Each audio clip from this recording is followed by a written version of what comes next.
Hey everybody, welcome back to my channel where we make the Bible come alive. Today's story is called The Fiery Furnace. We're going to be looking at Daniel chapter 3 verses 1 to 30. So grab your Bibles and let's jump right in. So our story begins in the great city of Babylon, and it was during the time that the Israelites were exiled there under the rule of the mighty king Nebuchadnezzar. Now, Nebuchadnezzar was an impressive ruler, really big on grand displays of power, and he wanted his people to acknowledge him as the supreme ruler of the universe. One day, he decided to build a huge golden statue, 90 feet tall, made of pure gold. And he placed this statue in the plain of Dura and had a huge ceremony dedicating it. Now, the next day, he sent out a royal proclamation throughout the whole empire, through all the provinces, through all the people under his rule. And he told them, "Listen up, everybody. Whenever you hear the sound of the horn, flute, harp, lyre, and psaltery and symphony with all kinds of music, you are to fall down and worship the golden statue that I have set up. And whoever does not worship the statue, when they hear the music begin to play, will be cut up immediately in the fiery furnace." Wow, serious consequences for disobeying the king's command. And so the entire empire bowed down and worshiped the golden image, except for some people from Judah. 3 young men, Shadrach, Meshach, and Abednego, who served the God of Abraham, Isaac, and Jacob, refused to bow. They chose not to obey the king's command. Now these 3 men worked in the royal court of King Nebuchadnezzar, which probably means they were very well educated in Babylonian culture and knew all about the significance of this golden statue. This wasn't just any statue. It represented the king's ultimate authority. It was the symbol of the Babylonian Empire. And for these 3 young men to refuse to bow before it was a direct challenge to the king's power. You know, I think it's important to recognize the courage it took for these men to stand up against the king. I mean, Nebuchadnezzar wasn't known for being kind or forgiving, especially when it came to disobeying his rules. But these 3 guys, they didn't care about their own safety. They were willing to put their lives on the line because they were standing up for what they believed in, because they knew that God was more powerful than any earthly king. Now, after the golden image had been around for a while and everybody had bowed down before it, some Babylonian officials noticed that Shadrach, Meshach, and Abednego hadn't bowed down. And so they went and told King Nebuchadnezzar, "Hey, king, you gotta come see this. There are some guys over here that aren't obeying your command. They're not bowing down to your golden statue." Nebuchadnezzar was furious when he heard this. He couldn't believe someone would be so disrespectful. And so he summoned Shadrach, Meshach, and Abednego to his palace to confront them about their disobedience. You know, I can only imagine how nervous these 3 men must have been as they stood before the king knowing that their lives were in danger. I mean, Nebuchadnezzar was a tyrant, and he wasn't going to take kindly to them not obeying his command. But these 3 guys, they stood firm in their beliefs. They didn't back down. They didn't apologize. They didn't try to make excuses. They simply told the king that they could not obey his command because they were loyal to their God. Wow, these guys were seriously putting their faith in God. They knew that Nebuchadnezzar was a ruthless king, and he wasn't going to hesitate to punish them. But they still stood firm. So Nebuchadnezzar gave them one last chance to comply. He asked them, "Hey, if I let you go, will you promise to bow down before my golden statue?" But the 3 men responded by saying, "We do not need to tell you that we won't bow down. We know that our God is able to save us from the blazing furnace, and he will rescue us from your hands, O king. If he chooses not to do it, we will not worship your gods or bow down and serve the golden image that you have made." Wow, that is so bold. These guys were basically telling the king that if he throws them into the furnace, they will trust God to protect them. But if he doesn't, they will still not bow down to the golden statue. What an incredible display of faith. When Nebuchadnezzar heard this, he became even more enraged. He couldn't believe that these 3 men would defy him like this. And so he ordered his soldiers to heat up the furnace 7 times hotter than it was before. Now, this is important because it shows that the furnace was already hot, like it was used for burning things, and now he wanted it hotter. So when the furnace was roaring and blazing, the soldiers grabbed Shadrach, Meshach, and Abednego and threw them into it. I can only imagine the heat and the flames engulfing these 3 men as they fell into the fiery furnace. You know, the temperature inside that furnace was so high that it actually killed the soldiers who were throwing the men in. But somehow, Shadrach, Meshach, and Abednego were completely unharmed. The flames did not burn their flesh. The heat did not cause them any pain. And then something truly amazing happened. The 4 of them walked out of the furnace together. See, when the men were thrown into the furnace, there appeared a 4th figure with them. Some have interpreted this figure as being an angel, and others believe it may have been Jesus Christ himself. Either way, this heavenly being protected and guided the 3 men as they went into the furnace. As they stepped out of the flames, they were unharmed and unscathed, which shocked Nebuchadnezzar and everyone else who witnessed it. You know, it's amazing to think that these 3 men were willing to sacrifice their lives for their faith, and they didn't even die. That's a true testament to the power of God. When Nebuchadnezzar saw this, he was amazed. He couldn't believe his eyes. He thought that for sure the men would be burned up inside that furnace, but they were not. And what's even more amazing is that they didn't even smell like smoke. He was shocked beyond belief, and he called out to them, "Hey, you guys, why aren't you burned up? Why don't you smell like smoke?" And then Shadrach, Meshach, and Abednego responded by saying, "It is our God who sent his angel and saved us from your furnace, O king, because he saw that we did not bow down and worship the golden image that you had made." Wow, these guys were so faithful, so courageous. They didn't just stand up for themselves, but for everyone else in Babylon who was also being forced to worship the golden statue. Nebuchadnezzar realized that these 3 men had been protected by God, and he praised the God of Shadrach, Meshach, and Abednego for his power and glory. You know, this story is such a powerful reminder that no matter what we're going through in life, no matter how difficult the circumstances may seem, God is always with us. He is always ready to help us and deliver us from harm. These 3 men didn't have to die for their faith. They didn't have to suffer for it. But they were willing to do whatever it took to stay true to what they believed in.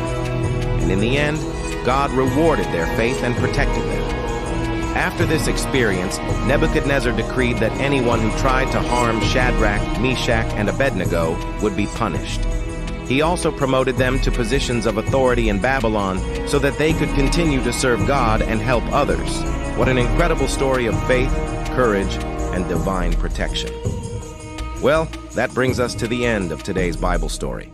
I hope you enjoyed hearing about Shadrach, Meshach, and Abednego and their amazing adventure in the fiery furnace. If you like this story, don't forget to like, subscribe, and hit the bell icon so you never miss out on future Bible adventures. Thank you for watching BibleLens.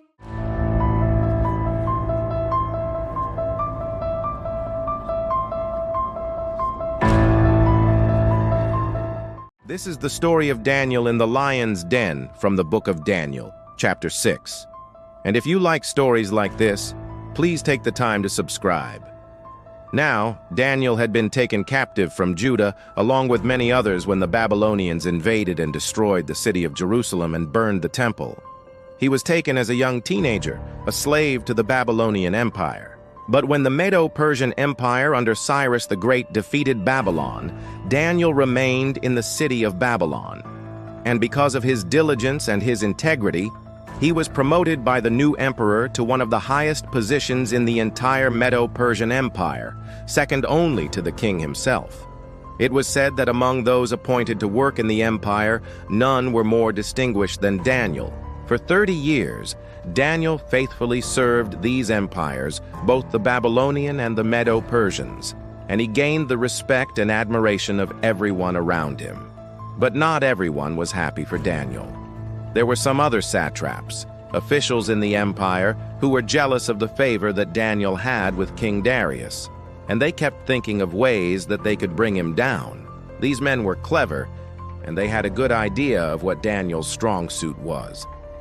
They knew that his dedication to God was unwavering, so they figured the best way to get back at him was to come up with a law that would force him to violate his faith. So the men met together and finally came up with a plan. They convinced King Darius to sign an irrevocable law which stated that for the next 30 days, anyone who prayed to any god or person other than the king himself would be thrown into a den of lions. Now they knew exactly what they were doing. They knew that Daniel prayed 3 times a day to God and that he always faced Jerusalem when he prayed. And they also knew that he always left his windows open when he prayed in his room. So they thought this new law would force Daniel to break it so that they could get rid of him once and for all. And the thing was, once Darius signed that law, it couldn't be undone.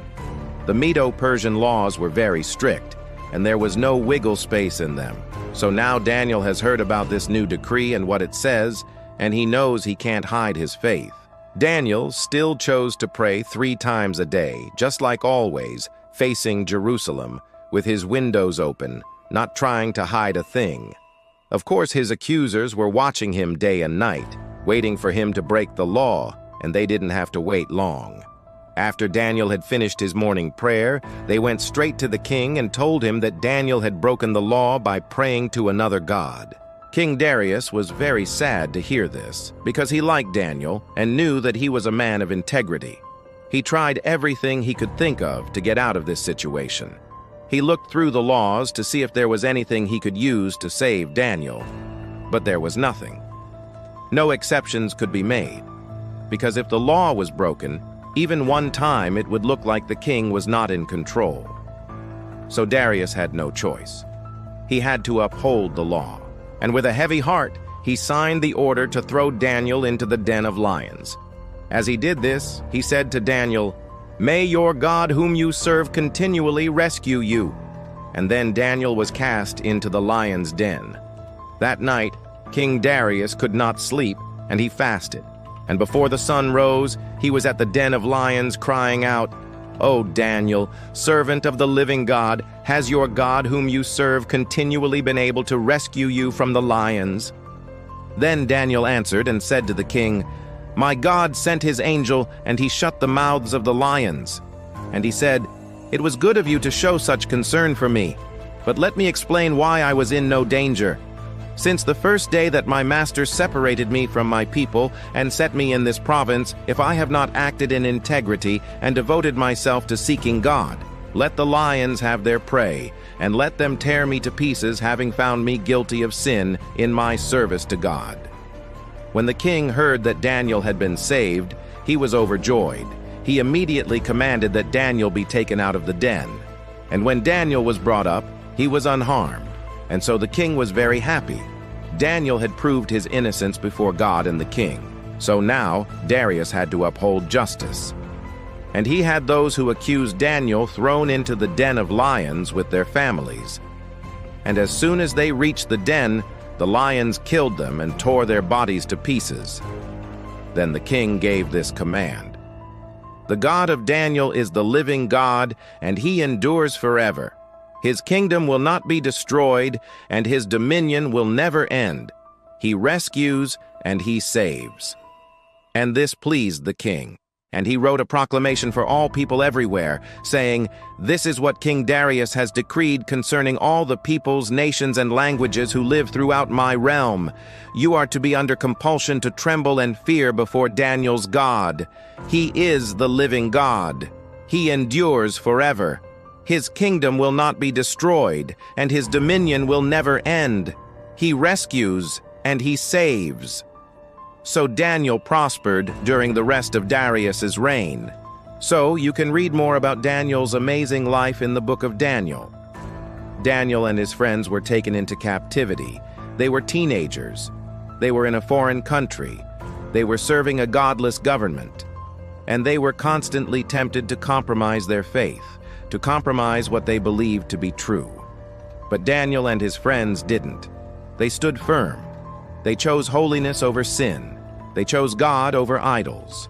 They chose truth over lies. And we see here that they were rewarded for their faithfulness. And sometimes God will allow us to go through tough times, maybe even through persecution, because He wants to test our faith and He wants to reward our faithfulness. Daniel chose to remain faithful to God, and he did that in spite of being taken from his home and his family and his culture and his land. He chose to be faithful even when death was staring him in the face. We see in this passage that Daniel prayed without fear. He didn't try to hide his faith. He didn't run and hide. He didn't try to blend in. He didn't try to negotiate with the devil. He didn't compromise. He simply stood his ground.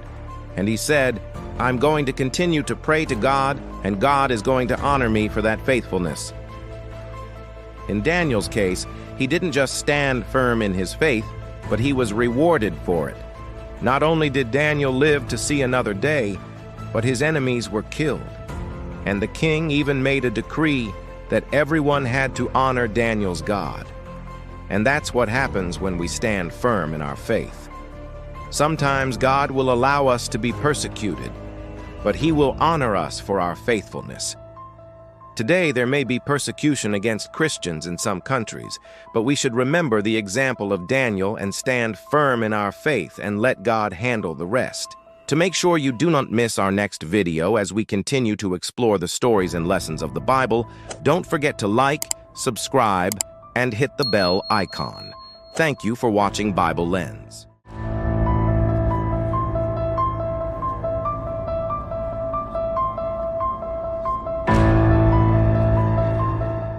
Before we dive into one of the most dramatic prophetic books ever written, imagine being chosen for an impossible mission before you were even born. Picture yourself standing alone against kings, priests, and an entire nation that wants you silenced.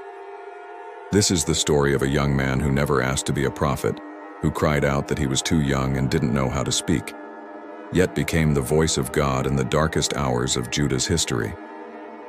Jeremiah witnessed the collapse of everything his people believed was unshakable. He saw a nation convinced that God's temple made them invincible, that religious rituals could cover up moral corruption, that somehow they could worship other gods and still claim God's protection. Through tears and persecution, through rejection and imprisonment, Jeremiah delivered messages nobody wanted to hear. His book isn't just ancient history.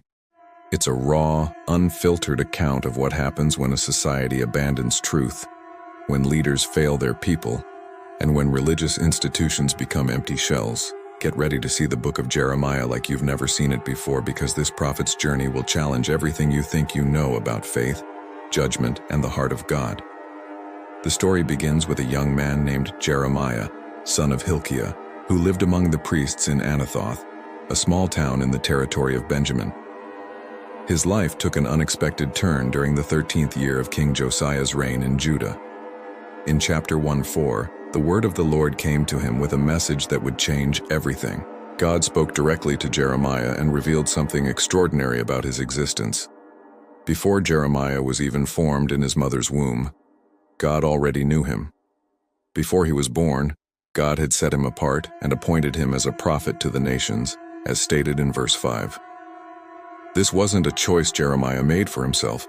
This was God's plan from the very beginning of his life. But Jeremiah didn't feel ready for such a massive responsibility. When he heard this calling, fear gripped his heart. In verse 6, he responded to God saying he didn't know how to speak because he was only a child. He felt too young, too inexperienced, too inadequate for the task God was placing before him. The weight of being a prophet to nations seemed impossible for someone so young and uncertain. But God wasn't interested in Jeremiah's excuses or his feelings of inadequacy. In verse 7, the Lord told him not to say he was a child, because he would go to everyone God sent him to and would speak whatever God commanded him. God made it clear that age and experience didn't matter when divine purpose was involved. What mattered was obedience and trust in the one who was sending him. God wasn't asking Jeremiah to rely on his own strength or wisdom. Then came the promise that would sustain Jeremiah through the darkest moments ahead.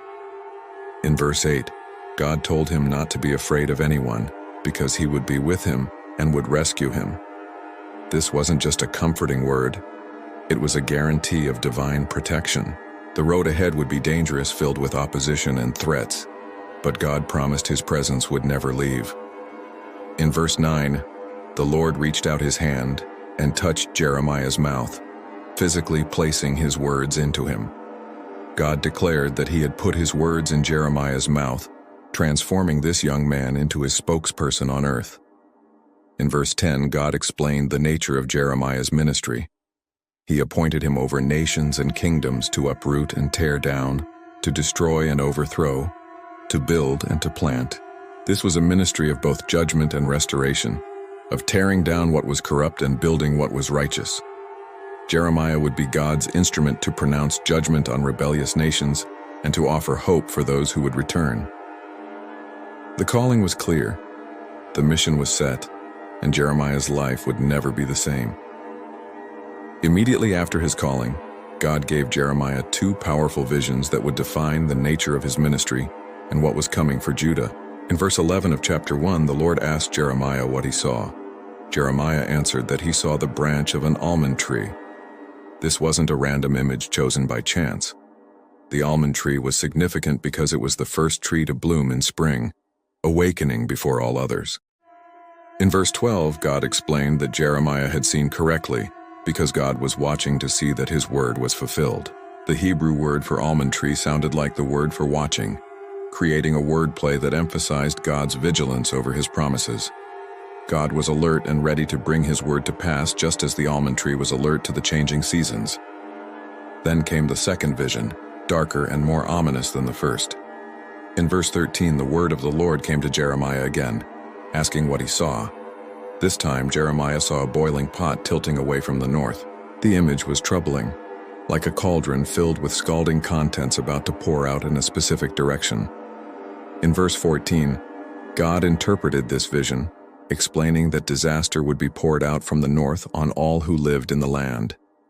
This was a warning of invasion of enemy armies that would soon sweep down from the north to destroy everything in their path. God went further in verse 15, declaring that he was about to summon all the peoples of the northern kingdoms. They would come and set up their thrones at the entrance of Jerusalem's gates against all its surrounding walls and against all the towns of Judah. This was a prophecy of military conquest, of sieges and destruction that would shake the nation to its core. The enemy wouldn't just pass through. They would establish their authority right at the gates of the holy city. In verse 16, God explained the reason for this judgment. He would pronounce his judgments on his people because of their wickedness in forsaking him, in burning incense to other gods, and in worshiping what their hands had made. The judgment wasn't arbitrary or cruel. It was the natural consequence of abandoning the one true God for worthless idols. But even as God revealed this terrible future, he strengthened Jeremiah for the battle ahead. In verse 17, God commanded him to get ready to stand up and say everything he commanded. God warned Jeremiah not to be terrified by them, or God would terrify him before them. It was a moment of serious consecration, a call to courage in the face of overwhelming opposition. Then in verse 18, God made Jeremiah into a fortified city, an iron pillar, and a bronze wall against the whole land, against the kings of Judah, its officials, its priests, and the people of the land. Jeremiah would stand alone against an entire nation, but he would stand strong because God made him strong. In verse 19, God promised that though they would fight against him, they would not overcome him because God would be with him to rescue him. This promise would be tested again and again throughout Jeremiah's ministry. With his calling established and his mission clear, Jeremiah began his prophetic ministry. Chapter 2 opens with the word of the Lord coming to him in verse 1, commanding him to go and proclaim in the hearing of Jerusalem a message about their past relationship with God. In verse 2, God reminded them through Jeremiah of the devotion of their youth, how they loved him as a bride, how they followed him through the desert, through a land not sown. Those were the early days of Israel's relationship with God, fresh from their deliverance from Egypt, when their hearts were fully devoted to him and they trusted him completely. In verse 3, God declared that Israel was holy to the Lord, the first fruits of his harvest. Anyone who devoured them would be held guilty and disaster would come upon them. God had protected his people like a jealous husband protects his bride. But something had gone terribly wrong since those early days. The passionate love had grown cold. The devoted service had turned to rebellion. In verse 5, through Jeremiah, God asked what fault their ancestors had found in him that they strayed so far from him, following worthless idols and becoming worthless themselves. It was a heartbreaking question from a God who had done nothing but love and protect his people. What had he done wrong? What had he failed to provide? God reminded them in verse 6 that they never asked where he was, the one who brought them up out of Egypt and led them through the barren wilderness, through a land of deserts and ravines, a land of drought and darkness where no one traveled and no one lived. God had guided them through impossible terrain, provided for them when there was nothing, protected them when they were vulnerable. In verse 7, God spoke of how he brought them into a fertile land to eat its fruit and rich produce. But when they entered, they defiled his land and made his inheritance detestable. The gift had been rejected. The blessing had been turned into a curse. The indictment grew stronger and more specific. In verse 8, the priests never asked where the Lord was. Those who dealt with the law didn't know him. The leaders rebelled against him, and the prophets prophesied by Baal, following worthless idols. Every level of leadership had failed. The spiritual guides had become spiritually blind. In verse 11, God pointed out that no nation had ever changed its gods, even though they were not gods at all. Yet his people had exchanged their glory for worthless idols. The irony was devastating. Pagan nations remained loyal to false gods, while God's chosen people abandoned the true God. In verse 12, God called on the heavens to be appalled at this, to shudder with great horror because his people had committed two sins. In verse 13, God spelled them out clearly. They had forsaken him, the spring of living water, and had dug their own cisterns, broken cisterns that could not hold water. The image was powerful and tragic. They had abandoned the source of true life for containers that leaked and left them thirsty. They traded what worked for what didn't, what was eternal for what was temporary, what was satisfying for what left them empty. In verse 17, God asked if they had not brought this on themselves by forsaking him when he led them in the way. In verse 19, God declared that their wickedness would punish them, and their backsliding would rebuke them, making them know and see how evil and bitter it was to forsake the Lord and have no awe of him. Despite the severity of Judah's sin and the depth of their betrayal, God's heart still reached out for their return. In chapter 3:1, God presented a scenario through Jeremiah. If a man divorced his wife and she left him and married another man, should he return to her again? Wouldn't the land be completely defiled? According to the law, such a reunion was forbidden. But God declared that they had lived as a prostitute with many lovers.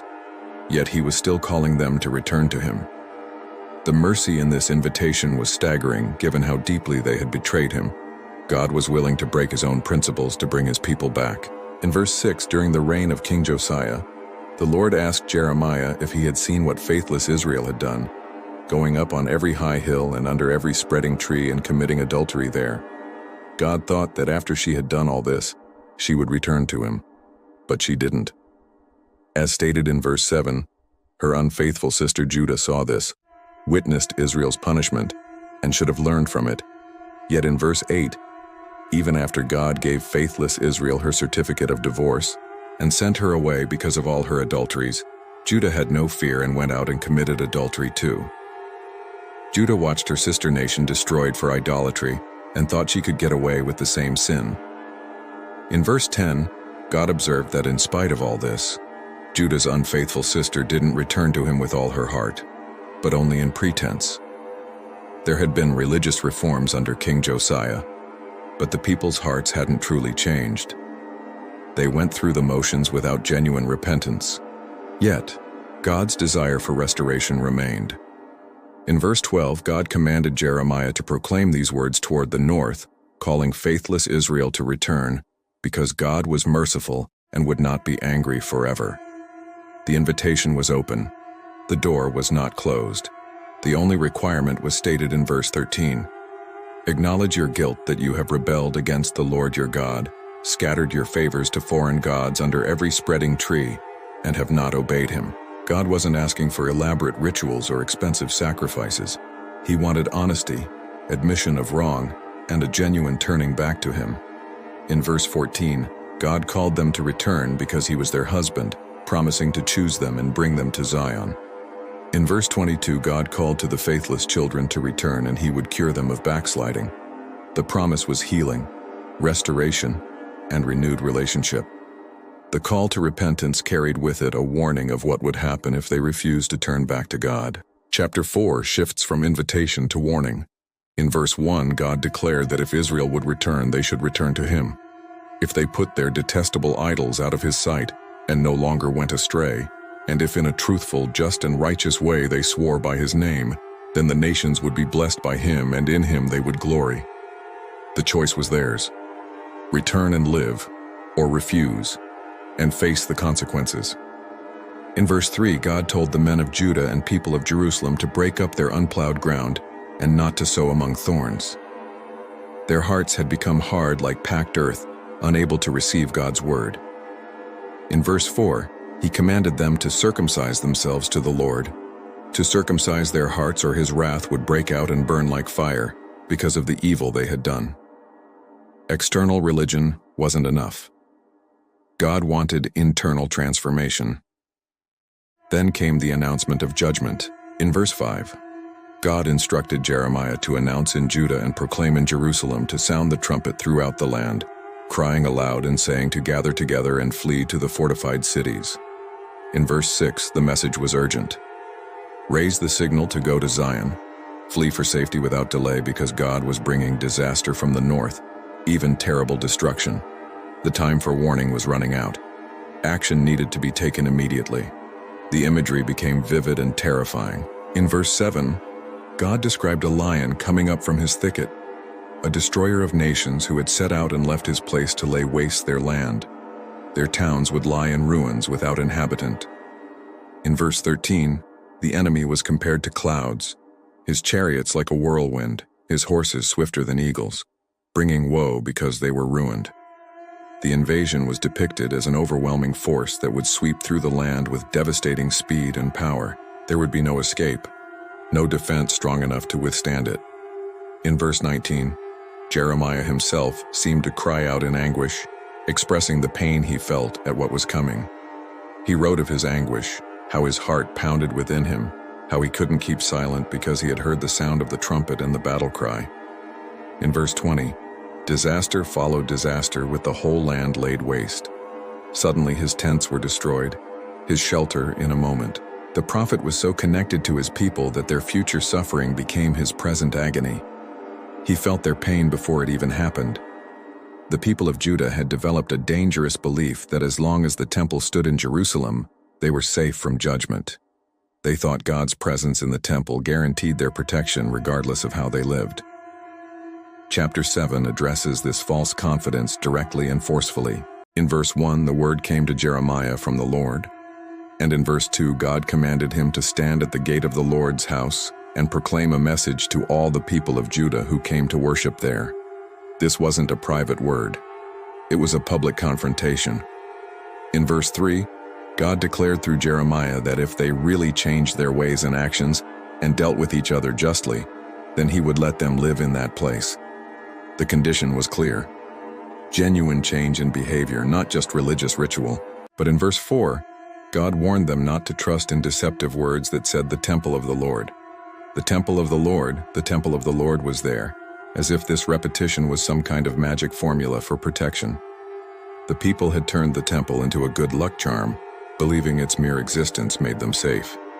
In verse 5, God spelled out what real change looked like. If they really dealt with each other justly, if they didn't oppress the foreigner, the fatherless, or the widow, if they didn't shed innocent blood in this place, and if they didn't follow other gods to their own harm. In verse 8, God pointed out that they were trusting in deceptive words that were worthless, exposing the emptiness of their confidence.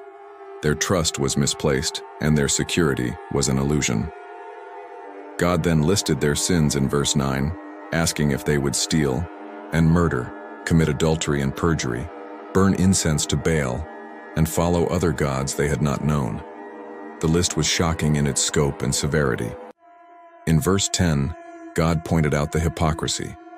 They would then come and stand before him in the house that bore his name and say they were safe to do all these detestable things. They were using the temple as a hideout, a place to run after committing sins, thinking God's house would protect them from God's judgment. In verse 11, God asked if the house that bore his name had become a den of robbers to them, adding that he had been watching. Nothing was hidden from his sight. To drive his point home, God told Jeremiah in verse 12 to go to the place in Shiloh where he first made a dwelling for his name and see what he did to it because of the wickedness of his people Israel. Shiloh was where the tabernacle once stood, the place where God's presence dwelt before the temple was built. But God had allowed it to be destroyed when his people persisted in sin. The temple in Jerusalem wasn't immune to the same fate. In verse 14, God declared that he would do to the house that bore his name, the temple they trusted in, just as he did to Shiloh. The false security they felt would be shattered. The building they thought would save them couldn't even save itself. The depth of Judah's idolatry shocked even God himself, and the extent of their spiritual adultery reached into every corner of society. In chapter 7:17, God asked Jeremiah if he saw what they were doing in the towns of Judah and in the streets of Jerusalem. It wasn't hidden, it was open and shameless. In verse 18, the entire family was involved in idol worship. The children gathered wood, the fathers lit the fire, and the women kneaded the dough to make cakes for the Queen of Heaven. They poured out drink offerings to other gods to provoke God to anger. It was a family activity passed down from generation to generation, with everyone participating in rebellion against God. But in verse 19, God asked if it was really him they were provoking. Wasn't it themselves to their own shame? Their sin wasn't hurting God as much as it was destroying themselves. The consequences were clearly stated in verse 20. God announced that his anger and wrath would be poured out on this place, on man and beast, on the trees of the field and the fruit of the ground, and it would burn and not be quenched. The judgment would be total and inescapable. Nothing would be spared from the fire of his wrath. In verse 21, God told them to go ahead and add their burnt offerings to their other sacrifices and eat the meat themselves. In verse 22, God reminded them that when he brought their forefathers out of Egypt, he didn't just give them commands about burnt offerings and sacrifices. In verse 23, what he actually commanded was for them to obey him so that he would be their God and they would be his people. He wanted relationship, not ritual. But in verse 24, they didn't listen or pay attention. Instead, they followed the stubborn inclinations of their evil hearts and went backward instead of forward. In verse 29, God commanded them to cut off their hair and throw it away, to take up a lament on the barren heights, because the Lord had rejected and abandoned the generation that was under his wrath. The judgment was pronounced, and the sentence was set. Chapter 8 revealed the extent of the coming judgment. In verse 1, God declared that at that time the bones of the kings and officials of Judah, the bones of the priests and prophets, and the bones of the people of Jerusalem would be removed from their graves. Even the dead wouldn't rest in peace. In verse 2, they would be exposed to the sun and moon and all the stars of the heavens which they had loved and served and followed and consulted and worshipped. They would not be gathered up or buried, but would be like refuse lying on the ground. The very objects of their idolatry would witness their humiliation. The cosmic powers they worshipped instead of God would look down on their scattered remains. In verse 3, God said that wherever he banished them, all the survivors of this evil nation would prefer death to life. The judgment would be so severe that existence itself would become unbearable. God used a powerful visual lesson to show Jeremiah the fate of Judah through a simple object in chapter 13. 1. The Lord told Jeremiah to go and buy a linen belt and put it around his waist, but not to let it touch water. The linen belt was expensive and valuable, the kind of garment that represented dignity and worth. In verse 2, Jeremiah obeyed without question and bought the belt and put it around his waist as God commanded. He wore it as instructed, never washing it. Then in verse 4, God told him to take the belt he had bought and was wearing around his waist, go to Perith, and hide it there in a crevice in the rocks. This was a strange command, but Jeremiah didn't argue. In verse 5, He went and hid it at Path as the Lord told him. The belt was placed in a location where it would be exposed to moisture, dirt, and decay. Many days later, in verse 6, the Lord said to Jeremiah to go back to Parath and get the belt he had told him to hide there. In verse 7, Jeremiah went to Parath, dug up the belt, and took it from the place where he had hidden it. But now it was ruined and completely useless. The belt that had once been new and valuable, clean and dignified, was now worthless. It couldn't serve any purpose anymore. In verse 8, the word of the Lord came to Jeremiah with the interpretation. In verse 9, God explained the meaning. He declared that in the same way he would ruin the pride of Judah and the great pride of Jerusalem. Just as the belt had deteriorated beyond use, so would the nation deteriorate beyond redemption. In verse 10, God described these wicked people who refused to listen to his words, who followed the stubbornness of their hearts, and who went after other gods to serve and worship them. They would be like this belt, completely useless. Their purpose would be destroyed. Their value would be gone. In verse 11, God explained the original design. Just as a belt is bound around a man's waist, so he had bound the whole house of Israel and the whole house of Judah to himself. His purpose was for them to be his people for his renown and praise and honor, but they had not listened. The broken covenant was like that ruined belt, something that once held purpose and value, but had been destroyed through neglect and rebellion. God then gave another sign in verse 12, telling Jeremiah to say to them that every wineskin should be filled with wine. The people would respond by saying they knew that every wineskin should be filled with wine, as if stating the obvious. But in verse 13, God revealed the real meaning behind the statement. It would fill with drunkenness all who lived in this land, the kings who sat on David's throne, the priests, the prophets, and all those living in Jerusalem. They would be drunk not with wine, but with judgment and confusion. In verse 14, God declared he would smash them one against the other, fathers and sons alike. He would allow no pity or mercy or compassion to keep him from destroying them. The judgment would be thorough and complete, leaving no room for escape. A devastating drought struck Judah, bringing the nation to its knees in a way that war had not yet done. Chapter 14 opens with verse 1, where the word of the Lord came to Jeremiah concerning the drought. In verse 2, Judah mourned, and her cities languished. The people wailed for the land, and a cry went up from Jerusalem. The suffering was widespread and visible. In verse 3, the nobles sent their servants for water, but they went to the cisterns and found no water. They returned with their jars unfilled, dismayed and despairing. They covered their heads in shame.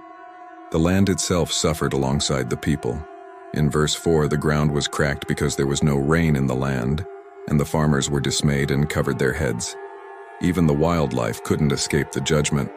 In verse 5, even the doe in the field deserted her newborn fawn because there was no grass. In verse 6, wild donkeys stood on the barren heights and panted like jackals. Their eyes failed for lack of pasture. The entire ecosystem was collapsing under the weight of God's judgment through nature. Jeremiah, seeing the desperation of his people, cried out to God on their behalf.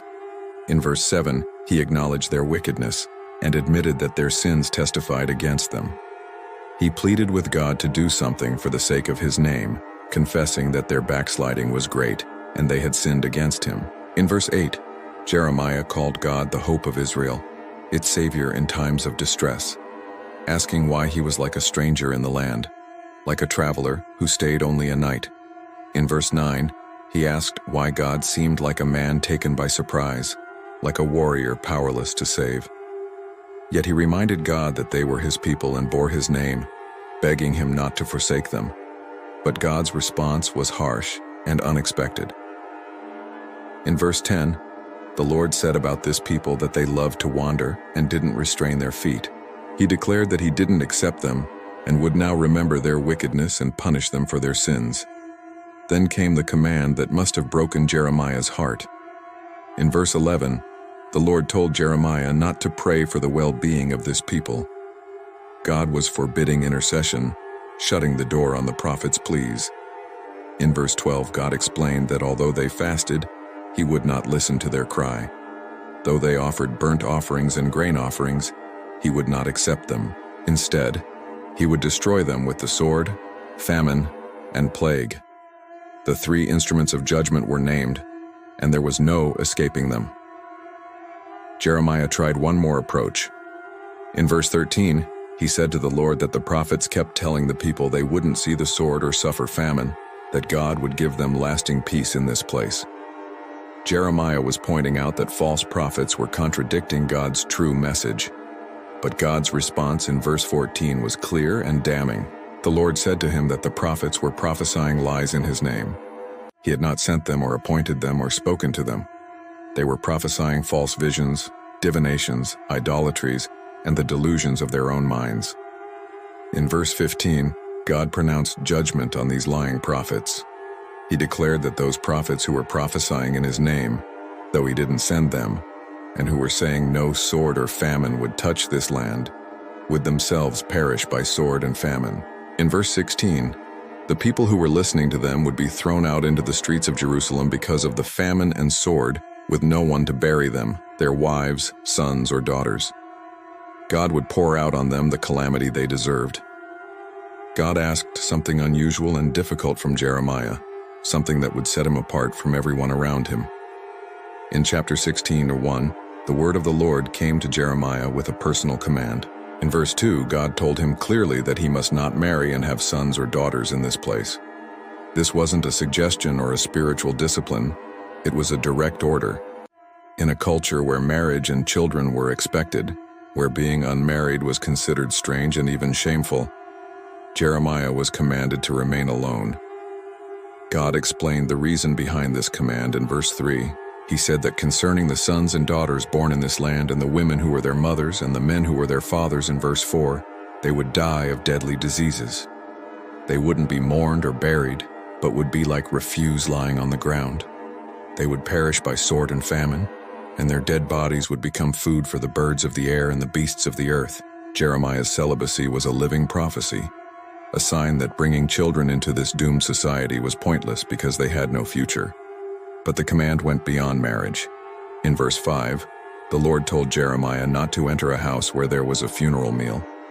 He wasn't to go to mourn or show sympathy because God had withdrawn his blessing, his love, and his pity from this people. The normal social obligations of community life were forbidden to Jeremiah. In verse 6, God declared that both high and low would die in this land. They wouldn't be buried or mourned, and no one would cut himself or shave his head for them. The traditional mourning practices would cease because death would become so common that it lost its significance. In verse 7, no one would offer food to comfort those who mourned for the dead, not even for a father or mother. No one would offer a drink to console them. The social fabric that held communities together during grief would be torn apart. Then in verse 8, God added another restriction. Jeremiah wasn't to enter a house where there was feasting and sit down to eat and drink. He couldn't participate in celebrations either. No mourning, no celebrating, complete social isolation. God explained the purpose in verse 9. The Lord Almighty, the God of Israel, declared that before their eyes and in their days, he would bring an end to the sounds of joy and gladness and the voices of bride and bridegroom in this place. The joy Jeremiah couldn't participate in would soon disappear entirely. In verse 10, God told Jeremiah that when he announced all this to the people, and they asked why the Lord had decreed such a great disaster against them, asking what wrong they had done and what sin they had committed against the Lord their God. In verse 11, Jeremiah was to tell them it was because their fathers had forsaken God and followed other gods, serving and worshiping them. They had forsaken God and not kept his law. In verse 12, God added that the current generation had behaved more wickedly than their fathers. Each was following the stubbornness of his evil heart instead of obeying God. Jeremiah's unmarried state, his isolation from normal social life, was a constant visual reminder that Judah had no future worth living for unless they repented. The permanence of Judah's sin and its deep-rooted nature became the focus of God's next message. In chapter 17:1, God described how Judah's sin was engraved with an iron tool, inscribed with a flint point on the tablets of their hearts and on the horns of their altars. This wasn't a surface problem or a temporary rebellion. Their sin was carved so deeply, it had become part of their identity. The iron tool and flint point represented something that couldn't be easily erased or washed away. In verse 2, even their children remembered their altars and Asherah poles beside the spreading trees and on the high hills. The idolatry had been passed down through generations so normalized, the children grew up thinking it was natural to worship false gods alongside the true God. In verse 3, God declared that because of sin throughout the country, He would give away their wealth, all their treasures, and their high places as plunder. In verse 4, through their own fault, they would lose the inheritance God gave them. God would enslave them to their enemies in a land they didn't know because they had kindled His anger and it would burn forever. God then contrasted two ways of living. In verse 5, He said that cursed was the one who trusted in man, who depended on flesh for his strength and whose heart turned away from the Lord. In verse 6, that person would be like a bush in the wastelands and wouldn't see prosperity when it came. He would dwell in the parched places of the desert, in a salt land where no one lived. But in verse 7, blessed was the man who trusted in the Lord, whose confidence was in Him. In verse 8, he would be like a tree planted by the water that sent out its roots by the stream. It didn't fear when heat came. Its leaves were always green. It had no worries in a year of drought and never failed to bear fruit. Then God revealed something about human nature that explained why Judah's sin was so deeply engraved. In verse 9, the heart was deceitful above all things and beyond cure. Who could understand it? The problem wasn't just external behavior. It was the internal condition of the human heart. In verse 10, God declared that He, the Lord, searched the heart and examined the mind to reward a man according to his conduct, according to what his deeds deserved. Nothing was hidden from God's sight, and every person would face the consequences of their choices. In verse 12, Jeremiah described a glorious throne exalted from the beginning as the place of God's sanctuary. In verse 13, he declared that all who forsook the Lord would be put to shame. Those who turned away from Him would be written in the dust because they had forsaken the Lord, the spring of living water. Jeremiah then made a personal plea in verse 14, asking the Lord to heal him so he would be healed, to save him so he would be saved. For the Lord was the one he praised. The prophet knew that only God could address the deep-rooted sin problem, both in himself and in his nation. God sent Jeremiah to witness something that would become a powerful message about His sovereignty and Judah's future. In chapter 18:1, the word came to Jeremiah from the Lord, and in verse 2, God told him to go down to the potter's house where He would give him his message. Jeremiah obeyed and went to watch the potter work. In verse 3, he went down to the potter's house and saw him working at the wheel. In verse 4, the pot the potter was shaping from the clay was marred in his hands, so the potter formed it into another pot, shaping it as seemed best to him. This simple scene contained a profound truth. In verse 5, the word of the Lord came to Jeremiah asking in verse 6 if he couldn't do with Israel as this potter did. God declared that like clay in the hand of the potter, so was Israel in his hand. God explained His principle of dealing with nations. In verse 7, if at any time He announced that a nation or kingdom was to be uprooted, torn down, and destroyed in verse 8, and if that nation He warned repented of its evil, then He would relent, and not inflict on it the disaster He had planned. The opposite was also true.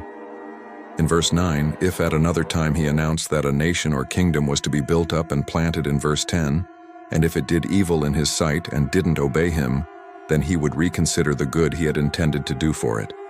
In verse 11, God told Jeremiah to say to the people of Judah and those living in Jerusalem that the Lord was preparing a disaster for them and devising a plan against them. Each one should turn from his evil ways, reform his ways and his actions. But in verse 12, the people's response was hopeless. They would reply that it was no use, that they would continue with their own plans, and each would follow the stubbornness of his evil heart. Their hearts were so hard that even God's clear warning couldn't move them. Then God gave Jeremiah another sign, more dramatic and irreversible than the first. In chapter 19:1, the Lord told Jeremiah to go and buy a clay jar from a potter.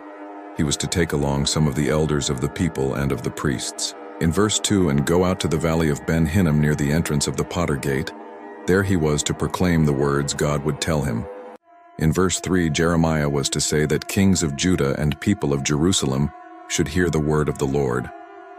The Lord Almighty, the God of Israel, declared he was going to bring a disaster on this place that would make the ears of everyone who heard of it tingle. In verse 4, God explained it was because they had forsaken him and made this a place of foreign gods. They had burned sacrifices in it to gods that neither they nor their fathers nor the kings of Judah ever knew, and they had filled this place with the blood of the innocent. In verse 5, they had built the high places of Baal to burn their sons in the fire as offerings to Baal, something God never commanded or mentioned, nor did it enter his mind. The horror of child sacrifice had reached an unbearable level. In verse 10, after proclaiming these words, God told Jeremiah to break the jar while those who went with him watched. In verse 11, he was to tell them that the Lord Almighty said he would smash this nation and this city. Just as this potter's jar was smashed and couldn't be repaired, unlike the clay in the potter's hand that could be reshaped, this jar, once broken, was beyond repair. They would bury the dead in Topheth until there was no more room. After delivering God's message about the broken jar, Jeremiah returned to face the consequences of his prophecy. In chapter 20, verse 1, when the priest Pashur, son of Immer, the chief officer in the temple of the Lord, heard Jeremiah prophesying these things. In verse 2, he had Jeremiah the prophet beaten and put in the stocks at the upper gate of Benjamin at the Lord's temple. This was the first recorded physical persecution Jeremiah suffered for speaking God's word. The chief priest, who should have been leading the people toward God, instead attacked God's messenger the next day in verse 3 when Pashur released him from the stocks. Jeremiah didn't back down or soften his message. He said to Pashur that the Lord's name for him was Ant Pashur but Magor Misabib, which meant terror on every side. Jeremiah was renaming the priest according to his destiny. In verse 4, God declared through Jeremiah that he would make Pashur a terror to himself and all his friends. With their own eyes they would see them fall by the sword of their enemies. God would hand all Judah over to the king of Babylon, who would carry them away to Babylon or put them to the sword. In verse 5, God said he would hand over to their enemies all the wealth of this city, all its products, all the treasures of the kings of Judah. They would take it away as plunder and carry it off to Babylon. In verse 6, God told Pashur that he and all who lived in his house would go into exile to Babylon. There he would die and be buried. He and all his friends to whom he had prophesied lies. The priest who persecuted the true prophet would himself become a victim of the very judgment he refused to believe was coming. This physical abuse and imprisonment pushed Jeremiah into a dark place emotionally and spiritually. The weight of his calling and the rejection he faced began to crush him. The persecution wasn't just from strangers. It came from religious leaders, from those who claimed to serve the same God Jeremiah served. The beating and the stocks were public humiliation designed to silence him and discredit his message. But even in chains, Jeremiah continued to speak truth to power, showing a courage that came only from divine calling. The persecution and isolation took a severe toll on Jeremiah's spirit, leading him to express some of the most raw and honest prayers ever recorded in Scripture. In chapter 27, Jeremiah cried out to God, saying he had deceived him, and he was deceived. God was stronger than him and had prevailed.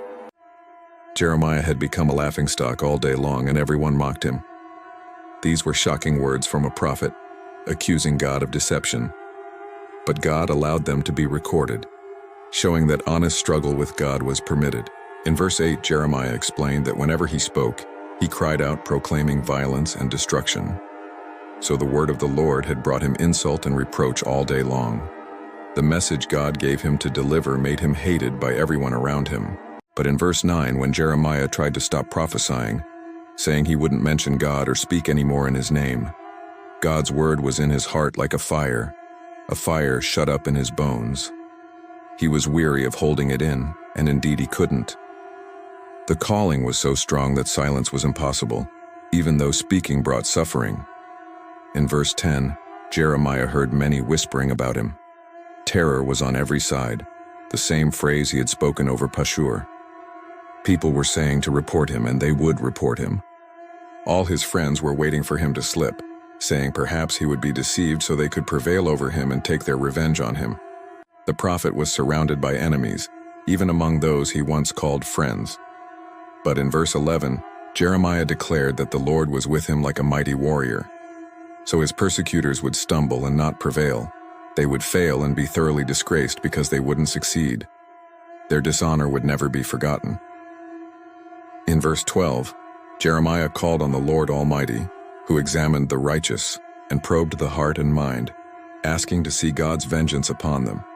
For to God he had committed his cause.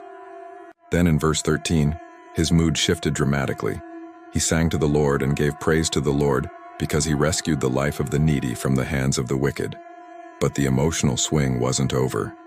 In verse 14, Jeremiah cursed the day he was born, declaring, "May the day his mother bore him not be blessed." In verse 15, he cursed the man who brought his father the news, who made him very glad, saying, "A child was born to you, a son." In verse 16, Jeremiah wished that man would be like the towns the Lord overthrew without pity. May he hear wailing in the morning and a battle cry at noon. In verse 17, for he didn't kill Jeremiah in the womb, with his mother as his grave, and her womb enlarged forever. In verse 18, Jeremiah asked why he ever came out of the womb to see trouble and sorrow, and to end his days in shame. These laments revealed the depth of Jeremiah's suffering and the humanity of God's prophets. They weren't superhuman or emotionally detached. They felt pain, doubt, and despair just like anyone else. God had specific messages for the kings who ruled Judah during Jeremiah's ministry, and none of those messages brought comfort. In chapter 21.1, the word came to Jeremiah from the Lord. When King Zedekiah sent to him Pashur, son of Malchiah, and the priest Zephaniah, son of Messiah, they brought a request in verse 2, asking Jeremiah to inquire of the Lord for them, because Nebuchadnezzar, king of Babylon, was attacking them. Perhaps the Lord would perform wonders for them as in times past, so that Nebuchadnezzar would withdraw from them. But Jeremiah's answer in verse 3 brought no hope. He told them to tell Zedekiah in verse 4 that the God of Israel said he was about to turn against them the weapons of war that were in their hands, which they were using to fight the king of Babylon and the Babylonians who were besieging them outside the wall. God himself would gather them inside this city. In verse 5, God would fight against them with an outstretched hand and a mighty arm in anger and fury and great wrath. The nation's own God was taking the side of their enemies. In chapter 22:1, the Lord told Jeremiah to go down to the palace of the king of Judah and proclaim this message there. In verse 2, he was to say that the king of Judah who sat on David's throne should hear the word of the Lord, he and his officials and his people who came through these gates.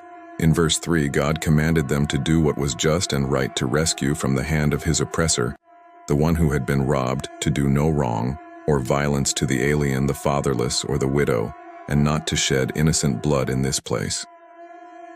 In verse 4, God promised that if they were careful to carry out these commands, then kings who sat on David's throne would come through the gates of this palace riding in chariots and on horses, accompanied by their officials and their people.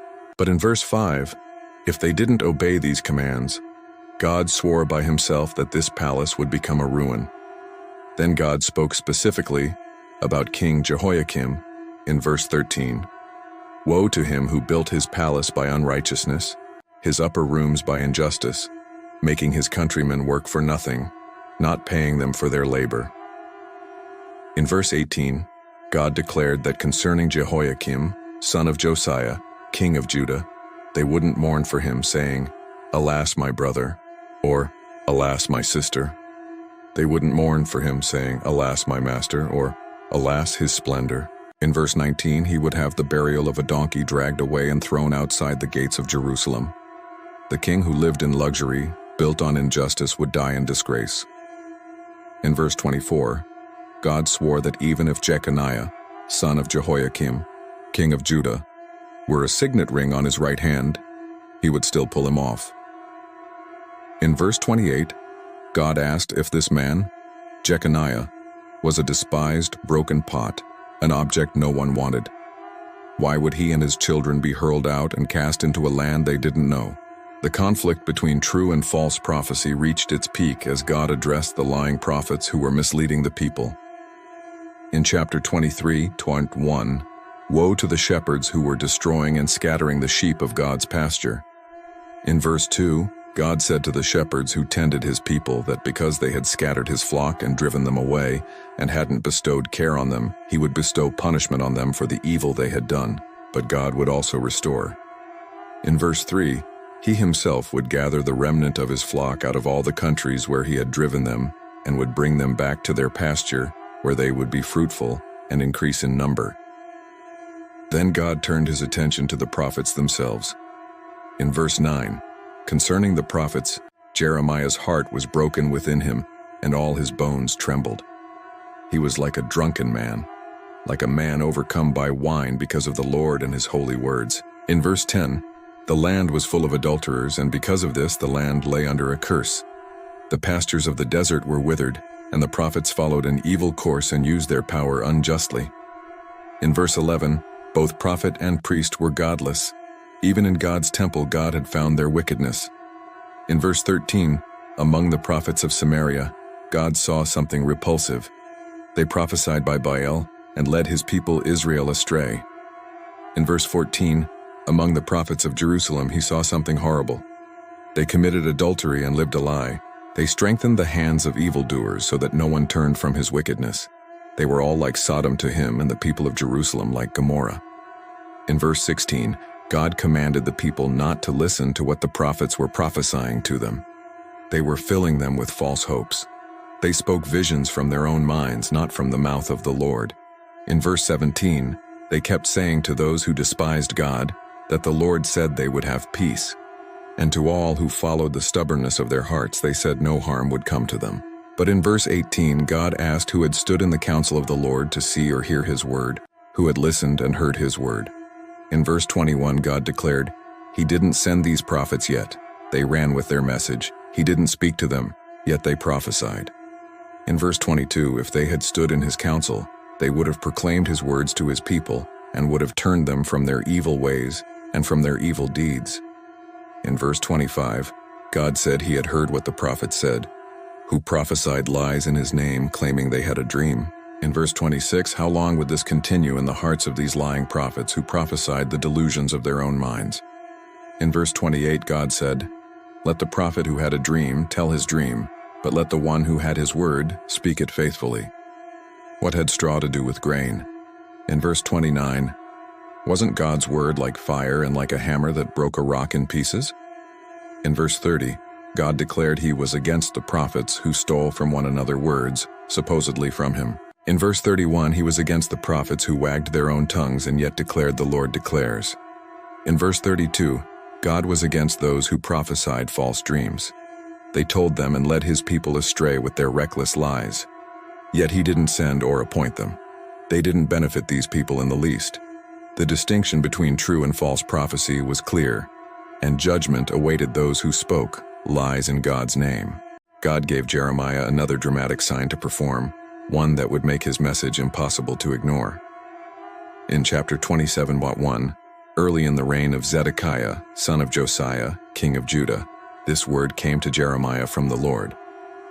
In verse 2, God told him to make a yoke out of straps and crossbars and put it on his neck. The yoke was what farmers placed on oxen to control them while plowing. Jeremiah was being told to dress like a work animal, symbolizing servitude and submission. In verse 3, God instructed him to send word to the kings of Edom, Moab, Ammon, Tyre, and Sidon, through the envoys who had come to Jerusalem to Zedekiah, king of Judah. In verse 4, he was to give them a message for their masters, saying that the Lord Almighty, the God of Israel, told them to say to their masters that in verse 5, with his great power and outstretched arm, he made the earth and its people and the animals that were on it, and he gave it to anyone he pleased. In verse 6, now God would hand all these countries over to his servant Nebuchadnezzar, king of Babylon. He would make even the wild animals subject to him. In verse 7, all nations would serve him and his son and his grandson until the time for his land came. Then many nations and great kings would subjugate him. But in verse 8, if any nation or kingdom wouldn't serve Nebuchadnezzar, king of Babylon, or bow its neck under his yoke, God would punish that nation with the sword, famine, and plague until he destroyed it by his hand. In verse 9, God warned them not to listen to their prophets, diviners, interpreters of dreams, mediums or sorcerers who told them they wouldn't serve the king of Babylon. In verse 10, they were prophesying lies that would only serve to remove them far from their lands. God would banish them and they would perish. In verse 11, but if any nation would bow its neck under the yoke of the king of Babylon and serve him, God would let that nation remain in its own land, to till it and to live there. Surrender meant survival. Resistance meant destruction. In verse 12, Jeremiah gave the same message to Zedekiah, king of Judah. He said to bow down under the yoke of the king of Babylon, serve him and his people, and they would live. In verse 13, why should he and his people die by the sword, famine, and plague with which the Lord had threatened any nation that wouldn't serve the king of Babylon? In verse 14, Jeremiah warned not to listen to the words of the prophets who said they wouldn't serve the king of Babylon, for they were prophesying lies. In verse 15, God declared he hadn't sent them, yet they were prophesying lies in his name. Therefore, he would banish them, and they would perish, both they and the prophets who prophesied to them. Then in verse 16, Jeremiah told the priests and all these people not to listen to the prophets who said that very soon the articles from the Lord's house would be brought back from Babylon. They were prophesying lies. In verse 17, don't listen to them. Serve the king of Babylon and live. Why should this city become a ruin? The confrontation between true and false prophecy came to a head in a dramatic public encounter in chapter 28, verse 1 in the 5th month of that same year, the 4th year, early in the reign of Zedekiah, king of Judah. The prophet Hananiah, son of Azur, who was from Gibeon, said to Jeremiah in the house of the Lord, in the presence of the priests and all the people, that in verse 2 the Lord Almighty, the God of Israel, said he would break the yoke of the king of Babylon. In verse 3, within 2 years he would bring back to this place all the articles of the Lord's house that Nebuchadnezzar, king of Babylon, removed from here and took to Babylon. In verse 4, Hananiah added that God would also bring back to this place Jeconiah, son of Jehoiakim, king of Judah, and all the other exiles from Judah who went to Babylon. For he would break the yoke of the king of Babylon. This prophecy was the exact opposite of what Jeremiah had been saying. It was comforting, nationalistic, and told the people exactly what they wanted to hear. The prophet Jeremiah replied to the prophet Hananiah before the priests and all the people who were standing in the house of the Lord. In verse 6, Jeremiah said, Amen. May the Lord do so.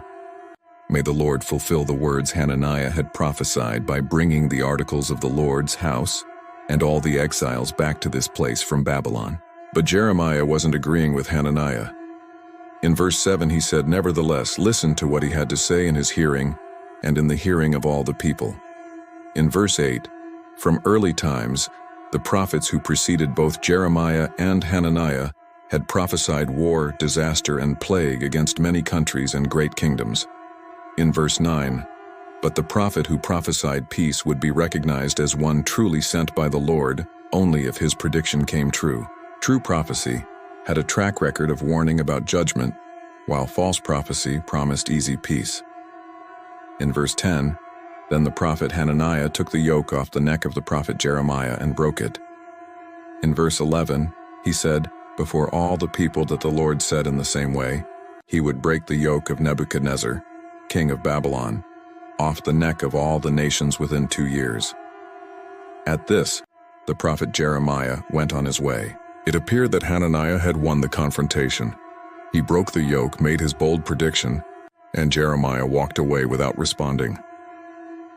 But shortly after the prophet Hananiah had broken the yoke off the neck of the prophet Jeremiah, the word of the Lord came to Jeremiah in verse 12.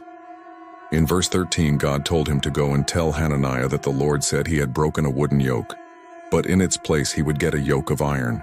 In verse 14, the Lord Almighty, the God of Israel, said he would put an iron yoke on the necks of all these nations to make them serve Nebuchadnezzar, king of Babylon, and they would serve him. God would even give him control over the wild animals.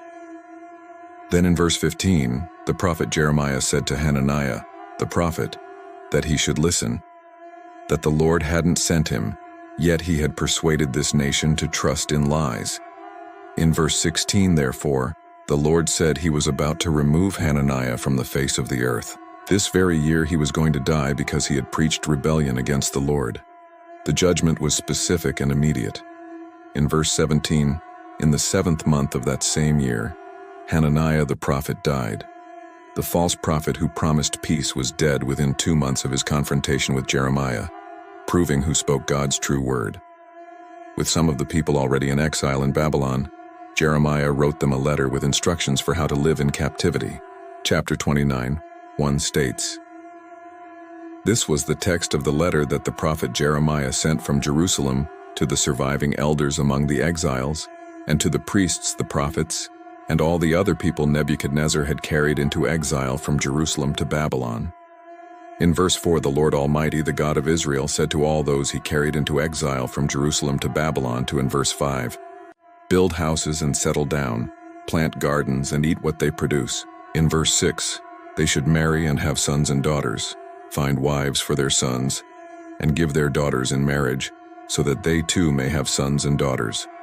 Increase in number there, and don't decrease." In verse 7, "Also they should seek the peace and prosperity of the city to which God had carried them into exile. They should pray to the Lord for it, because if it prospered, they too would prosper." This was revolutionary advice. Instead of resisting or plotting rebellion, they were to settle in, build lives, and work for the good of Babylon itself. In verse 8, God warned them not to let the prophets and diviners among them deceive them. They shouldn't listen to the dreams they encouraged them to have. In verse 9, they were prophesying lies in his name. God hadn't sent them. Then came a promise that would sustain them through decades of exile. In verse 10, when 70 years were completed for Babylon, God would come to them and fulfill his gracious promise to bring them back to this place. The exile had a time limit. It wasn't permanent. In verse 11, God declared that he knew the plans he had for them. Plans to prosper them and not to harm them. Plans to give them hope and a future. In verse 12, then they would call upon him and come and pray to him, and he would listen to them. In verse 13, they would seek him and find him when they sought him with all their heart. In verse 14, God would be found by them and would bring them back from captivity. He would gather them from all the nations and places where he had banished them, and would bring them back to the place from which he carried them into exile. But for those still in Jerusalem who refused to surrender, the message was different. In verse 17, God said he would send the sword, famine, and plague against them and would make them like poor figs that were so bad they couldn't be eaten. In verse 18, he would pursue them with the sword, famine, and plague, and would make them abhorrent to all the kingdoms of the earth, and an object of cursing and horror, of scorn and reproach among all the nations where he drove them. The contrast was clear. Those who accepted exile and settled in would eventually return, while those who resisted in Jerusalem would face total destruction. In the midst of judgment and destruction, God gave Jeremiah messages of hope that looked beyond the immediate crisis to a glorious future. Chapter 30. 1 states the word came to Jeremiah from the Lord. In verse 2, the Lord, the God of Israel, said to write in a book all the words he had spoken to him. In verse 3, the days were coming when God would bring his people Israel and Judah back from captivity and restore them to the land he gave their forefathers to possess. In verse 5, God said they heard cries of fear and terror, not peace. In verse 6, he asked them to ask and see if a man could give birth. Why then did he see every strong man with his hands on his stomach like a woman in labor, every face turned deathly pale? In verse 7, how awful that day would be. None would be like it. It would be a time of trouble for Jacob, but he would be saved out of it. This pointed to a coming time of unprecedented difficulty, but survival was guaranteed. In verse 10, God told them not to fear his servant Jacob, not to be dismayed, Israel. He would surely save them out of a distant place, their descendants from the land of their exile. Jacob would again have peace and security, and no one would make him afraid. In verse 11, God declared he was with them and would save them. Though he completely destroyed all the nations among which he scattered them, he wouldn't completely destroy them. He would discipline them, but only with justice, and wouldn't let them go entirely unpunished. Then came one of the most important prophecies in all of Scripture. Chapter 31:31 states, "The time was coming when God would make a new covenant with the house of Israel and with the house of Judah." In verse 32, it wouldn't be like the covenant he made with their forefathers when he took them by the hand to lead them out of Egypt, because they broke his covenant, though he was a husband to them. In verse 33, this was the covenant God would make with the house of Israel after that time. He would put his law in their minds and write it on their hearts. He would be their God, and they would be his people.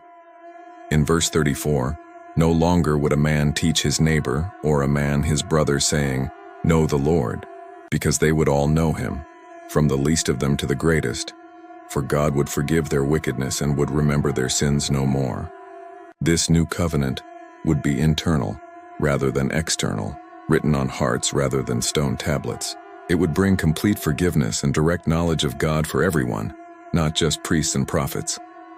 This promise looked far beyond the return from Babylon to a fundamental transformation of the relationship between God and his people. God expanded on his promises of restoration with vivid imagery of a renewed nation. In chapter 31:4, he would build them up again, and they would be rebuilt. Virgin Israel.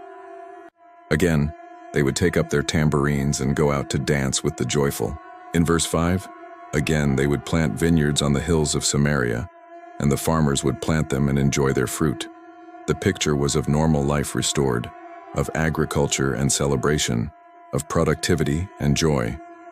In verse 8, God declared he would bring them from the land of the north and gather them from the ends of the earth.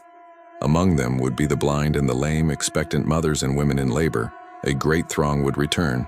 In verse 9, they would come with weeping, and God would lead them with consolation. He would guide them beside streams of water on a level path where they wouldn't stumble, because he was Israel's father, and Ephraim was his firstborn son. The journey home would be gentle, accommodating the weak and vulnerable. In verse 10, nations were told to hear the word of the Lord and proclaim it in distant coastlands, that he who scattered Israel would gather them and would watch over his flock like a shepherd. In verse 11, for the Lord would ransom Jacob and redeem them from the hand of those stronger than they. In verse 12, they would come and shout for joy on the heights of Zion, and would rejoice in the bounty of the Lord, the grain, the new wine, and the oil, the young of the flocks and herds. They would be like a well-watered garden, and they would sorrow no more. In verse 13, then maidens would dance and be glad, young men and old as well. God would turn their mourning into gladness, and would give them comfort and joy instead of sorrow. In verse 14, he would satisfy the priests with abundance, and his people would be filled with his bounty. The restoration wouldn't be partial or limited, it would be complete and overflowing. In verse 23, the Lord Almighty, the God of Israel, said when he brought them back from captivity, the people in the land of Judah and in its towns would once again use these words, "The Lord bless you, righteous dwelling, sacred mountain." In verse 27, the days were coming when God would plant the house of Israel and the house of Judah with the offspring of men and of animals. In verse 28, just as he watched over them to uproot and tear down, to overthrow, destroy, and bring disaster, so he would watch over them to build and to plant. The same attention God gave to judgment would be given to restoration. In verse 29, in those days people would no longer say the fathers ate sour grapes and the children's teeth were set on edge. In verse 30, instead everyone would die for his own sin, and whoever ate sour grapes would have his own teeth set on edge. Individual responsibility would replace generational punishment. While Jerusalem was under siege and destruction seemed certain, God told Jeremiah to do something that appeared completely irrational. In chapter 32:1, the word came to Jeremiah from the Lord in the 10th year of Zedekiah, king of Judah, which was the 18th year of Nebuchadnezzar. In verse 2, the army of the king of Babylon was then besieging Jerusalem, and Jeremiah the prophet was confined in the courtyard of the guard in the royal palace of Judah. The situation was desperate, and Jeremiah was imprisoned. In verse 6, Jeremiah said the word of the Lord came to him, telling him in verse 7 that Hanamel son of Shallum, his uncle, was going to come to him and say to buy his field at Anathoth, because his nearest relative it was his right and duty to buy it. In verse 8, then just as the Lord had said, Hanamel his cousin came to him in the courtyard of the guard and said to buy his field at Anathoth in the territory of Benjamin.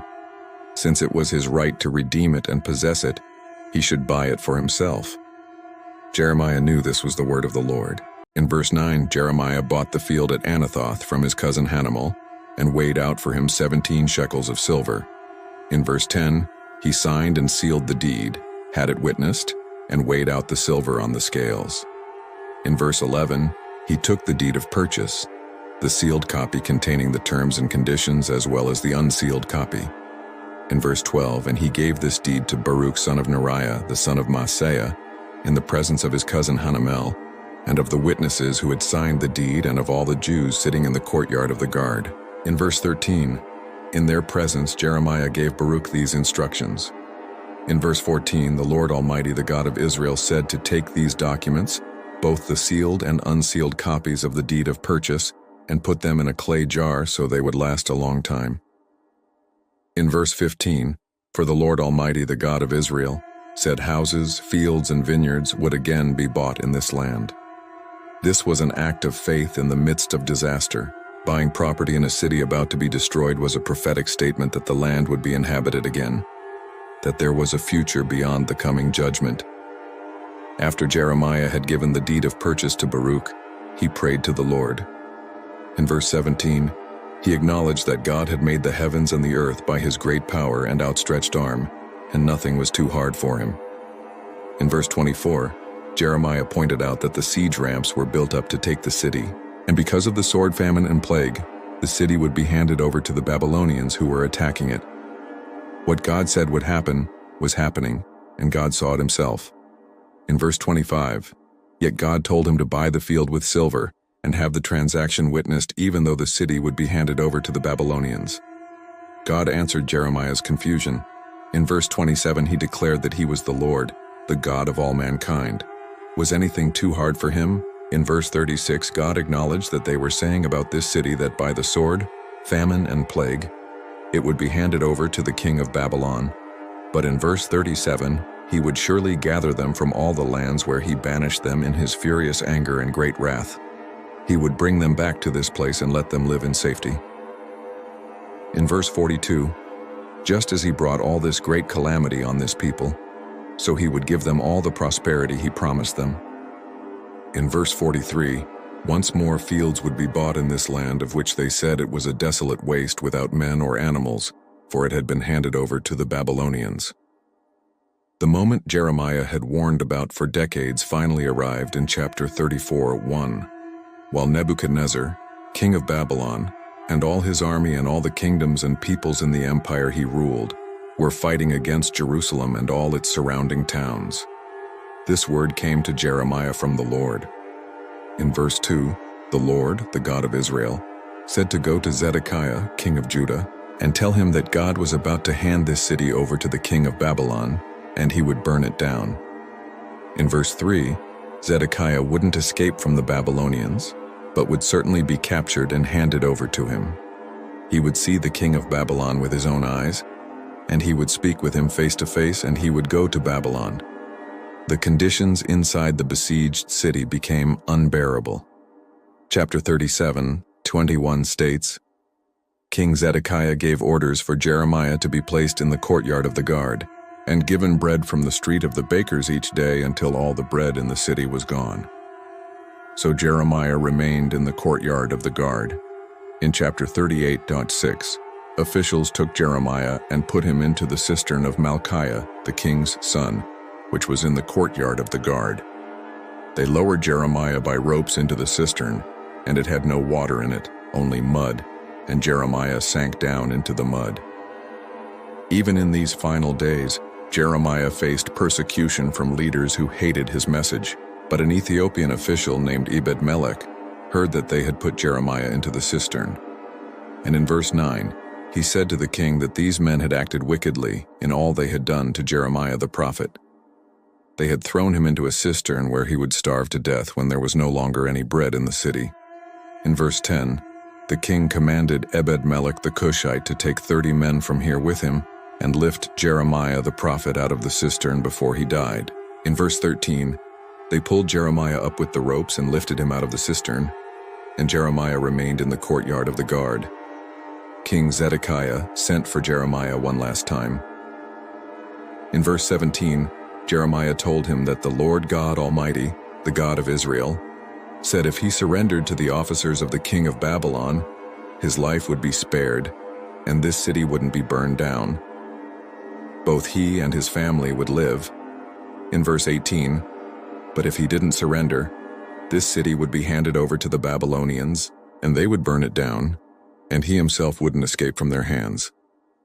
In verse 19, King Zedekiah said to Jeremiah that he was afraid of the Jews who had gone over to the Babylonians, for the Babylonians might hand him over to them, and they would mistreat him.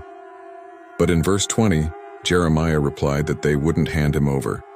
He urged the king to obey the Lord by doing what he told him.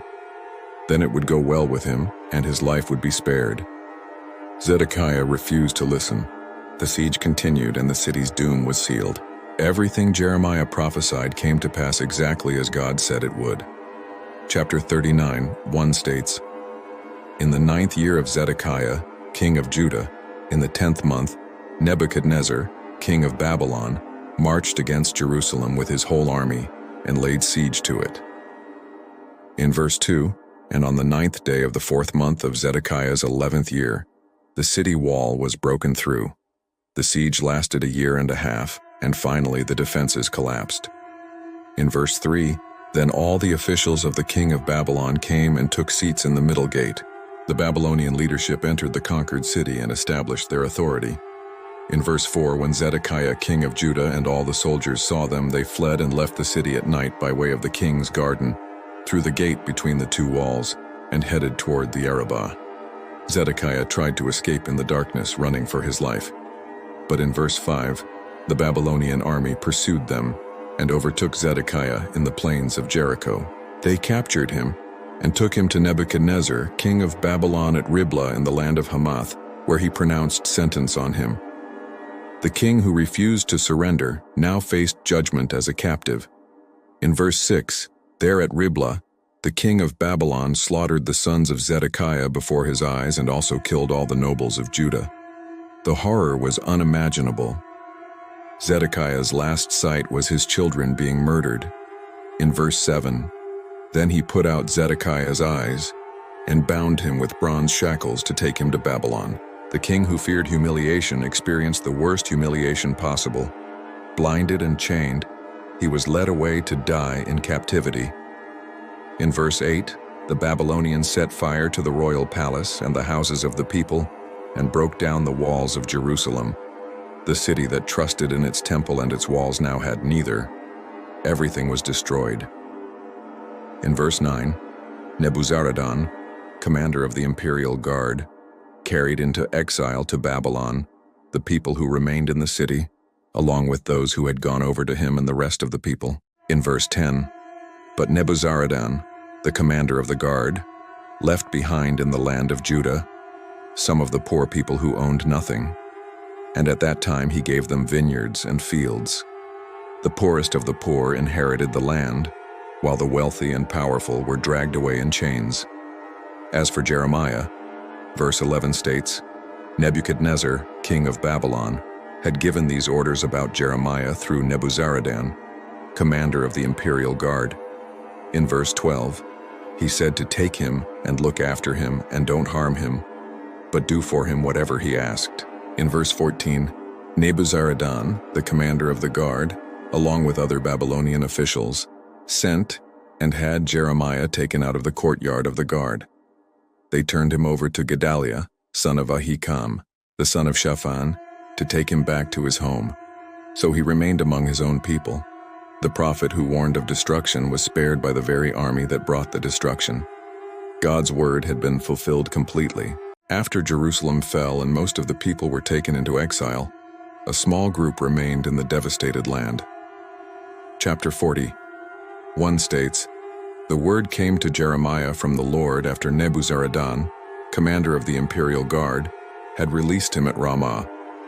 He had found Jeremiah bound in chains among all the captives from Jerusalem and Judah who were being carried into exile to Babylon. In verse 2, when the commander of the guard found Jeremiah, he said to him that the Lord his God had decreed this disaster for this place. In verse 3, and now the Lord had brought it about. He had done just as he said he would. All this happened because the people sinned against the Lord and didn't obey him. In verse 4, the commander told Jeremiah that he was freeing him from the chains on his wrists. He could come to Babylon with him if he liked, and he would look after him. But if he didn't want to, then he didn't have to. The whole country lay before him, and he could go wherever he pleased. In verse 5, however, before Jeremiah turned to go, Nebuzaradan added that he could go back to Gedaliah, son of Ahikam, the son of Shaphan, whom the king of Babylon had appointed over the towns of Judah, and live with him among the people, or go anywhere else he pleased. Then the commander gave him provisions and a present and let him go. In verse 6, Jeremiah went to Gedaliah, son of Ahikam, at Mizpah, and stayed with him among the people who were left behind in the land. In verse 7, when all the army officers and their men who were still in the open country heard that the king of Babylon had appointed Gedaliah, son of Ahikam, as governor over the land, and had put him in charge of the men, women, and children who were the poorest in the land and who hadn't been carried into exile to Babylon. In verse 8, they came to Gedaliah at Mizpah. The names of these officers were listed, and they came with their men. In verse 9, Gedaliah, son of Ahikam, the son of Shaphan, took an oath to reassure them and their men. He said not to be afraid to serve the Babylonians. They should settle down in the land and serve the king of Babylon, and it would go well with them. In verse 10, he himself would stay at Mizpah to represent them before the Babylonians who came to them. But they were to harvest the wine, summer fruit, and oil and put them in storage jars and live in the towns they had taken over. There was hope for a peaceful existence under Babylonian rule. In verse 11, when all the Jews in Moab, Ammon, Edom, and all the other countries heard that the king of Babylon had left a remnant in Judah and had appointed Gedaliah, son of Ahikam, the son of Shaphan, as governor over them. In verse 12, they all came back to the land of Judah to Gedaliah at Mizpah from all the countries where they had been scattered, and they harvested an abundance of wine and summer fruit. Things were starting to stabilize and recover, but trouble was brewing beneath the surface. In verse 13, Johanan, son of Kareah, and all the army officers still in the open country came to Gedaliah at Mizpah. In verse 14, they said to him that he must know that Baalis, king of the Ammonites, had sent Ishmael, son of Nethaniah, to take his life. But Gedaliah, son of Ahikam, didn't believe them. In verse 15, then Johanan, son of Kareah, said privately to Gedaliah in Mizpah that he should let him go and kill Ishmael, son of Nethaniah, and no one would know it.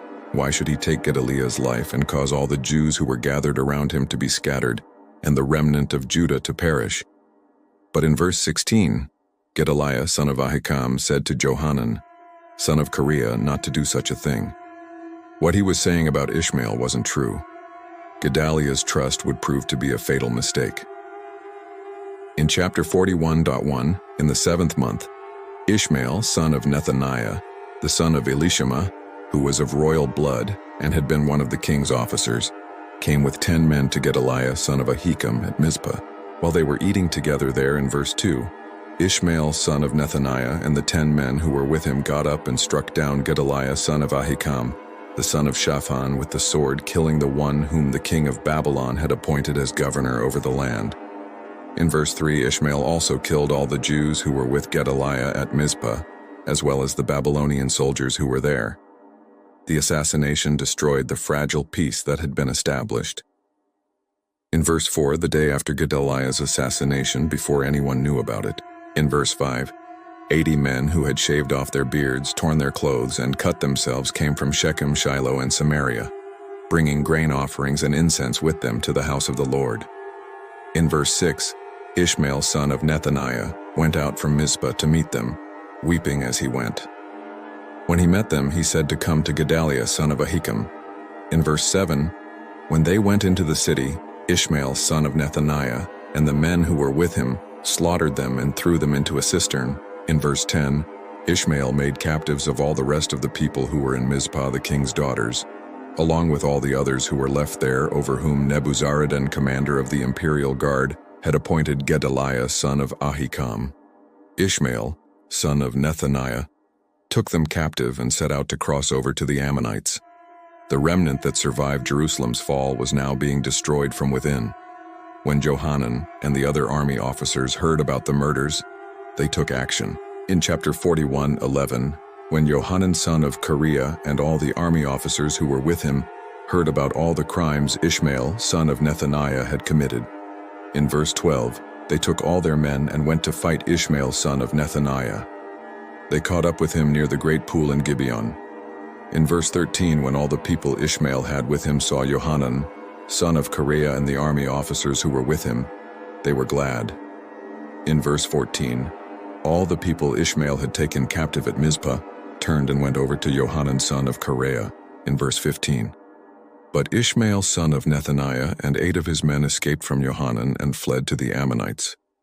In verse 16, then Johanan, son of Kareah, and all the army officers who were with him led away all the survivors from Mizpah, whom he had recovered from Ishmael, son of Nethaniah, after he had assassinated Gedaliah, son of Ahikam. The people were soldiers, women, children, and court officials he had brought from Gibeon. In verse 17, and they went on stopping at Geruth-Kimham near Bethlehem on their way to Egypt. In verse 18, they were fleeing from the Babylonians because they were afraid of them, since Ishmael, son of Nethaniah, had killed Gedaliah, son of Ahikam, whom the king of Babylon had appointed as governor over the land. The assassination had political consequences they couldn't escape. They feared Babylon would hold them responsible for Gedaliah's death. In chapter 42, all the army officers, including Johanan, son of Kareah, and Jezaniah, son of Hoshaiah, and all the people from the least to the greatest approached in verse 2 Jeremiah the prophet and said to him, to please hear their petition and pray to the Lord their God for this entire remnant. For as he could see, though they were once many, now only a few were left. In verse 3, they asked that the Lord his God would tell them where they should go and what they should do. In verse 4, Jeremiah the prophet answered them that he had heard them, and would certainly pray to the Lord their God as they had requested. He would tell them everything the Lord said, and would keep nothing back from them. In verse 5, then they said to Jeremiah that may the Lord be a true and faithful witness against them if they didn't act in accordance with everything the Lord their God sent him to tell them. In verse 6, whether it was favorable or unfavorable, they would obey the Lord their God, to whom they were sending him, so that it would go well with them, for they would obey the Lord their God.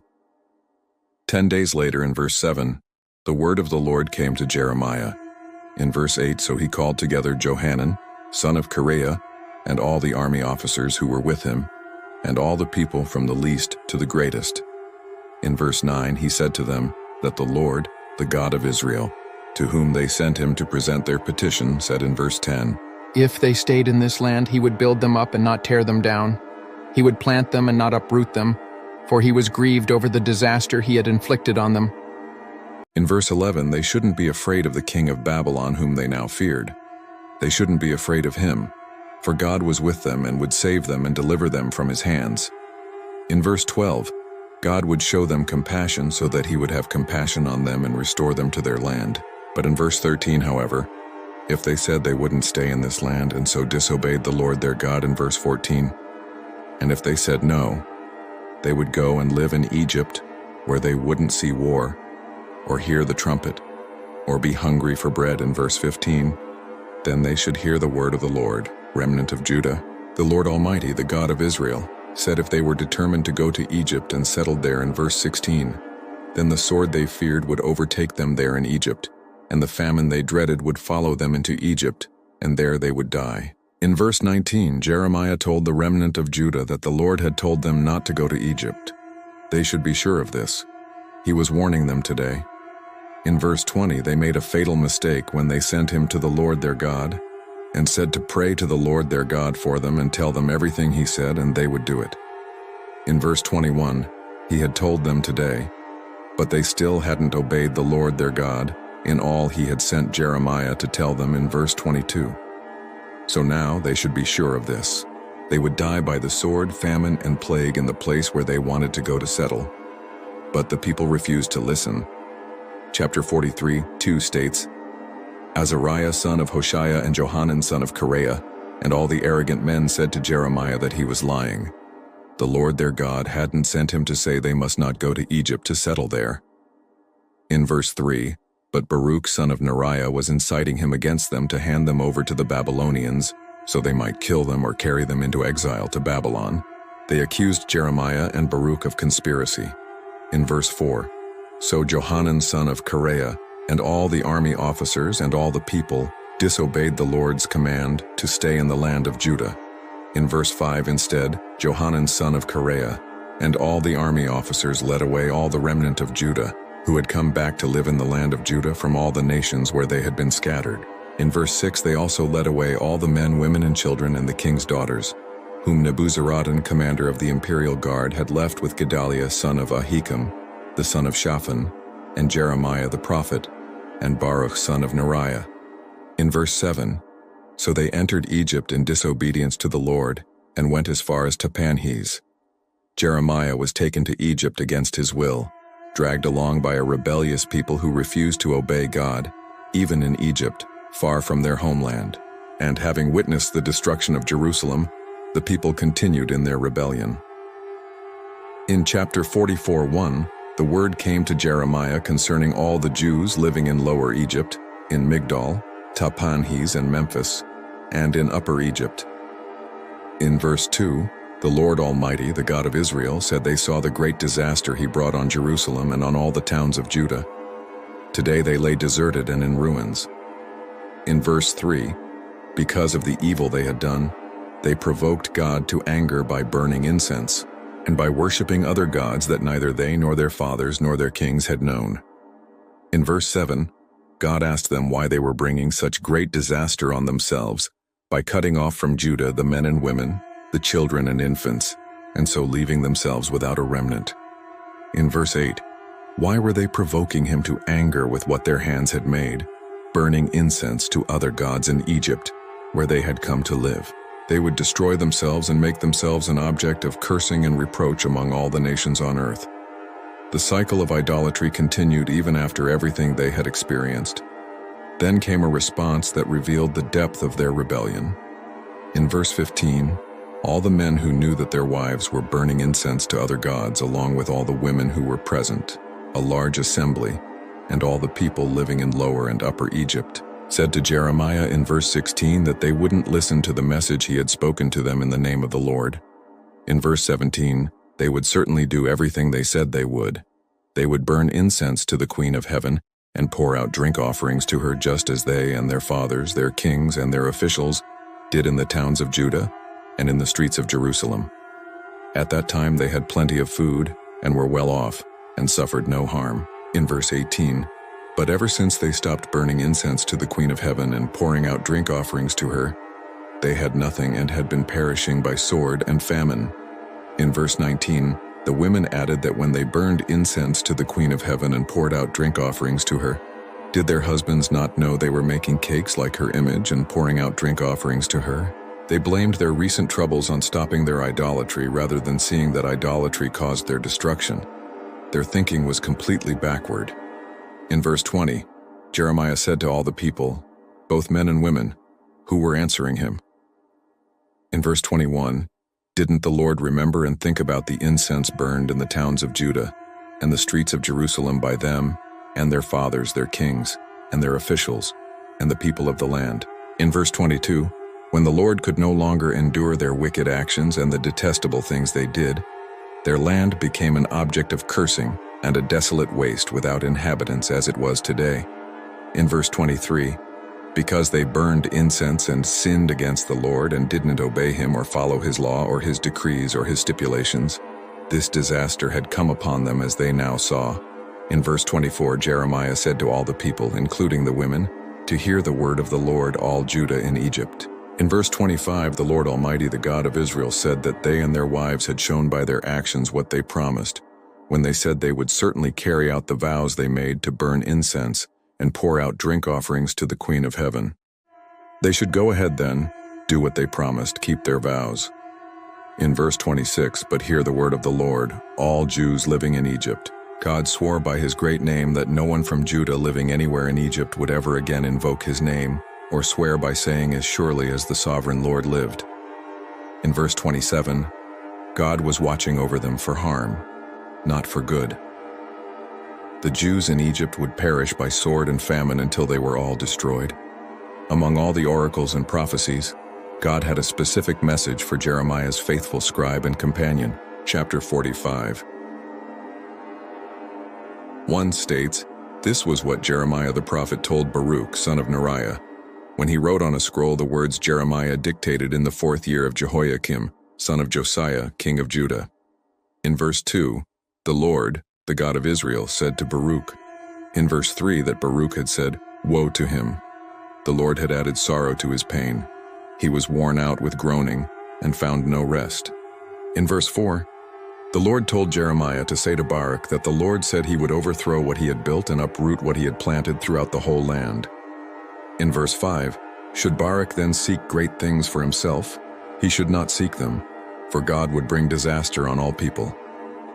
But wherever Baruch went, he would let him escape with his life. This brief oracle showed God's care for the faithful. Baruch served without recognition, suffered alongside Jeremiah, and received no earthly reward. But God promised him his life, which in those terrible days was the greatest gift of all. God's judgments weren't limited to Judah. The surrounding nations would also face his wrath. Chapter 46:1 states, "This was the word of the Lord that came to Jeremiah the prophet concerning the nations." In verse 2 concerning Egypt, this was the message against the army of Pharaoh Necho, king of Egypt, which was defeated at Carchemish on the Euphrates River by Nebuchadnezzar, king of Babylon, in the 4th year of Jehoiakim, son of Josiah, king of Judah. In verse 3, God told them to prepare their shields, both large and small, and march out for battle. In verse 4, harness the horses, mount the steeds, take their positions with helmets on, polish their spears, put on their armor. In verse 5, what did he see? They were terrified. They were retreating. Their warriors were defeated. They fled in haste without looking back, and there was terror on every side. In verse 6, the swift couldn't flee, nor the strong escape. In the north, by the river Euphrates, they stumbled and fell. In verse 13, this was the message the Lord spoke to Jeremiah the prophet about the coming of Nebuchadnezzar, king of Babylon, to attack Egypt. In verse 25, the Lord Almighty, the God of Israel, said he was about to bring punishment on Ammon, god of Thebes, on Pharaoh, on Egypt, and her gods and her kings, and on those who relied on Pharaoh. In verse 26, he would hand them over to those who sought their lives, to Nebuchadnezzar, king of Babylon, and his officers. Later, however, Egypt would be inhabited as in times past. In verse 27, God told his servant Jacob not to fear, and Israel not to be dismayed.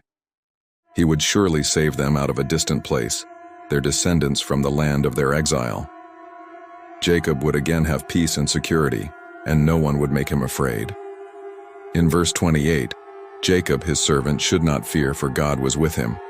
Though he completely destroyed all the nations among which he scattered them, he wouldn't completely destroy them. He would discipline them, but only with justice, and wouldn't let them go entirely unpunished. Chapter 47, turn to the Philistines. In verse 1, this was the word of the Lord that came to Jeremiah the prophet concerning the Philistines before Pharaoh attacked Gaza. In verse 2, the Lord said waters were rising in the north and would become an overflowing torrent.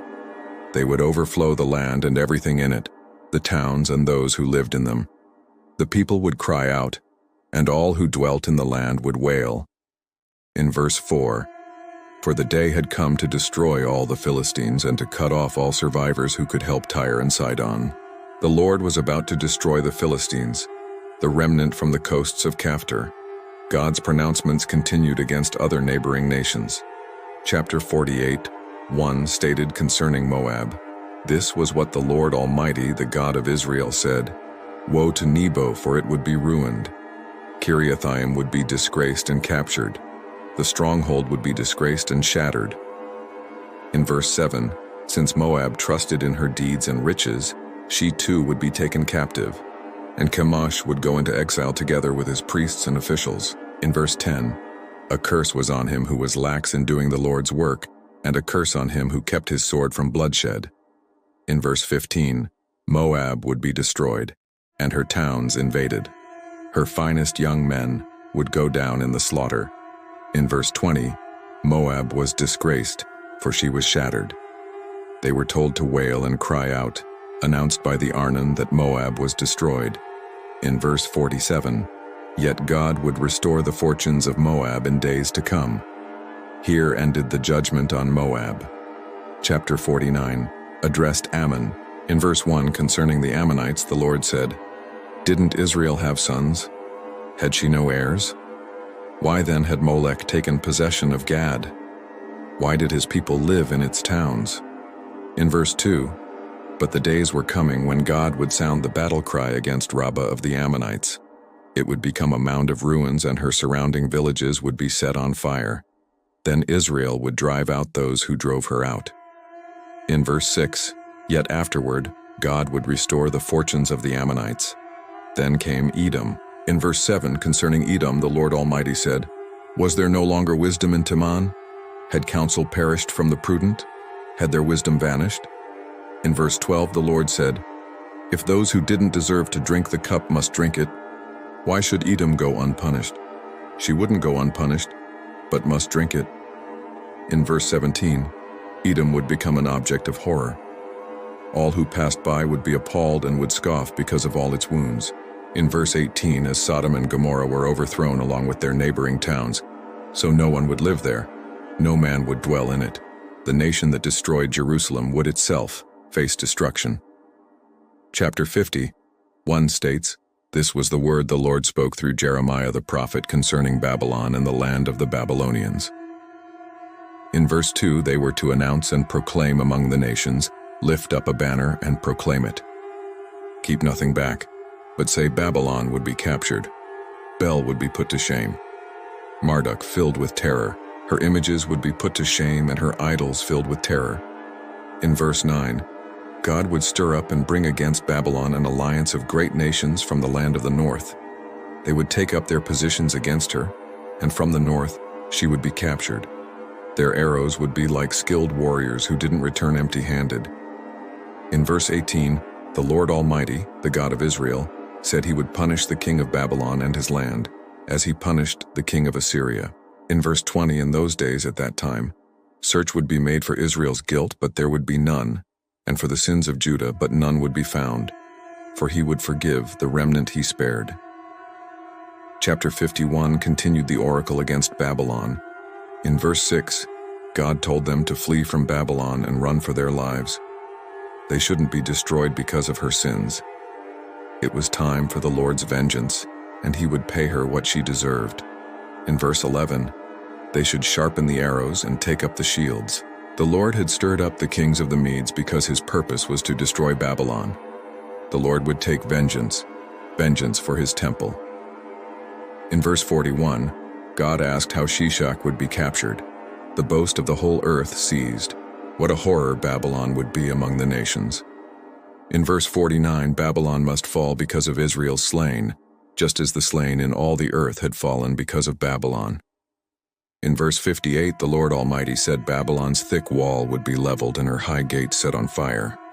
The peoples exhausted themselves for nothing.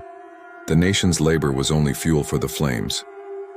In verse 64, Jeremiah told Sariah to say that Babylon would sink to rise no more because of the disaster God would bring upon her, and her people would fall. The words of Jeremiah ended here. The book concluded with a historical summary and a note of hope. Chapter 52:1 stated, Zedekiah was 21 years old when he became king, and he reigned in Jerusalem 11 years. His mother's name was Hamutal, daughter of Jeremiah from Libnah. In verse 2, he did evil in the eyes of the Lord, just as Jehoiakim had done. In verse 3, it was because of the Lord's anger that all this happened to Jerusalem and Judah, and in the end, he thrust them from his presence. The chapter recounted the fall of Jerusalem again, documenting verse by verse how in verse 4, in the 9th year of Zedekiah's reign, on the 10th day of the 10th month, Nebuchadnezzar, king of Babylon, marched against Jerusalem with his whole army and laid siege to it. In verse 12, on the 10th day of the 5th month in the 19th year of Nebuchadnezzar, king of Babylon, Nebuzaradan, commander of the imperial guard, who served the king of Babylon, came to Jerusalem. In verse 13, he set fire to the temple of the Lord, the royal palace, and all the houses of Jerusalem. Every important building he burned down. In verse 27, there at Riblah in the land of Hamath, the king had them executed. So Judah went into captivity away from her land. In verse 28, this was the number of the people Nebuchadnezzar carried into exile. In the 7th year, 3,023 Jews. The accounting of exiles continued through different deportations, but the book didn't end in total darkness. In verse 31, in the 37th year of the exile of Jehoiakim, king of Judah, in the year Evil-Merodach became king of Babylon, he released Jehoiakim, king of Judah, and freed him from prison on the 25th day of the 12th month. In verse 32, he spoke kindly to him and gave him a seat of honor higher than those of the other kings who were with him in Babylon. In verse 33, so Jehoiakim put aside his prison clothes and for the rest of his life ate regularly at the king's table. In verse 34, day by day, the king of Babylon gave Jehoiakim a regular allowance as long as he lived till the day of his death. Jeremiah's message isn't just ancient history. It speaks to us today about the cost of following God, the danger of false security, and the certainty that God keeps his promises. If this journey through Jeremiah's life has impacted you, if you've seen the book of Jeremiah in a way you never have before, I invite you to subscribe to this channel so you don't miss future biblical explorations. Share this video with someone who needs to hear Jeremiah's story, someone who's facing opposition for their faith, or someone who simply wants to understand the Bible more deeply. Your support helps us continue bringing these powerful biblical narratives to life. If you were inspired by Jeremiah's journey, please like, subscribe, and hit the bell icon so you never miss a story. Thank you for watching BibleLens, and may Jeremiah's courage and God's faithfulness inspire your own walk of faith. Imagine discovering a hidden vault that contains the secret to human freedom. Not political freedom, not financial freedom, but the deepest freedom your soul has ever craved. Galatians 5 is that vault. Within these 26 verses lies the answer to every person's desperate question: how do I break free from what's destroying me? Paul didn't write this chapter, he carved it with fire. Every word burns with urgency because false teachers were stealing souls, leading God's people back into chains they'd never needed to wear. This isn't theory, this is rescue mission theology. Here you'll discover why trying harder is killing your faith, why there's a civil war in your heart, and how God grows supernatural character in impossible people. Millions have found their breakthrough in these verses. Are you ready to stop surviving and start truly living? Your freedom story begins now. Paul sat in his dimly lit room, the weight of devastating news pressing down on his shoulders. A messenger reported the churches he had planted in Galatia were crumbling. These were ordinary Gentiles, farmers, merchants, slaves, who had lived without Moses' law. They had worshipped false gods. Then Paul arrived with the most beautiful news. Jesus Christ had died for their sins, risen from the dead. Salvation was free, God's love unconditional, their past forgiven, future secure, and present filled with joy and peace. They believed with childlike simplicity, experiencing transformation. Marriages healed, addictions broken, hatred replaced with love. The gospel turned their world upside down. But then the serpent slithered into their garden of grace. False teachers arrived from Jerusalem, speaking with religious authority, quoting scriptures. Their message was subtle but deadly. Paul taught you well, but he didn't tell you the whole story. Yes, Jesus died for you, but that's just the beginning. To be truly accepted, you need to be circumcised, follow the Jewish law, keep the Sabbath, observe festivals, and follow dietary restrictions. Only then will you be complete. Paul's hands trembled with righteous anger. In chapter 5 he thundered, "Stand fast therefore in the liberty wherewith Christ hath made us free, and be not entangled again with the yoke of bondage." The word "again" cut through their confusion. How could Gentiles be entangled again with something they never experienced? Paul revealed a shocking truth. All people are born into spiritual slavery, not to Jewish law, but to sin itself. Paul's mind overflowed with images of conquest and liberation. Christ descended as a mighty warrior king, launching the greatest rescue mission. Before Jesus, everyone lived under sin and death's dominion. They were prisoners in a dark dungeon. Walls built from guilt and shame. Doors sealed with locks no human key could open. Guards were demons, the warden Satan, who had legal authority because all had broken God's law. Some tried to earn freedom by being good, like climbing a glass wall with bare hands. Others bargained with religious ceremonies, sacrifices, and rituals, but chains grew heavier. The more they struggled, the more trapped they became. Then Christ burst onto the battlefield like a conquering general. He came to destroy the power holding humanity captive and set every prisoner free. The battle was fierce and costly. On the cross, Jesus absorbed full punishment for every sin. He took the keys of death and hell from Satan, breaking them. When he rose, prison walls crumbled, chains shattered, doors flew open. Every captive walked free into God's brilliant sunlight. This was total, complete, permanent liberation.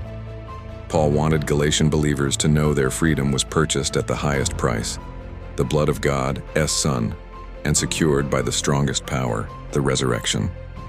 Paul selected his imagery with precision, warning about the yoke of bondage every Galatian understood.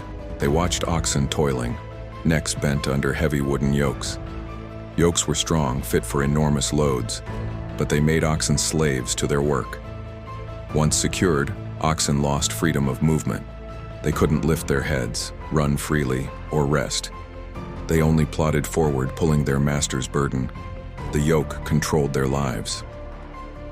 Paul's readers understood Moses' law was a precious gift from a loving God, showing righteousness and how life worked best with divine wisdom.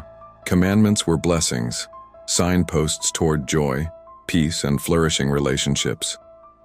But over centuries, religious leaders twisted it into an unbearable burden. They added rules, regulations, restrictions, until following God felt too heavy. Thousands of additional commandments were created, building fences around fences, drowning people in religious requirements. Instead of a lamp for their feet, the law became a crushing weight, bending backs and breaking spirits. They exhausted themselves keeping regulations, living in fear of forgetting some obscure requirement or failing a ritual. The false teachers, wolves in sheep's clothing, attacked circumcision, not a medical procedure but a sinister spiritual test determining salvation. These deceivers whispered poison. Paul started you on the right path but didn't tell you everything. He gave salvation light, an incomplete gospel. Yes, Jesus died for sins, but for God's full blessings, and to be complete, you need circumcision, like Abraham. It's a small thing, proving commitment. Without it, you're half saved, partially accepted, conditionally loved.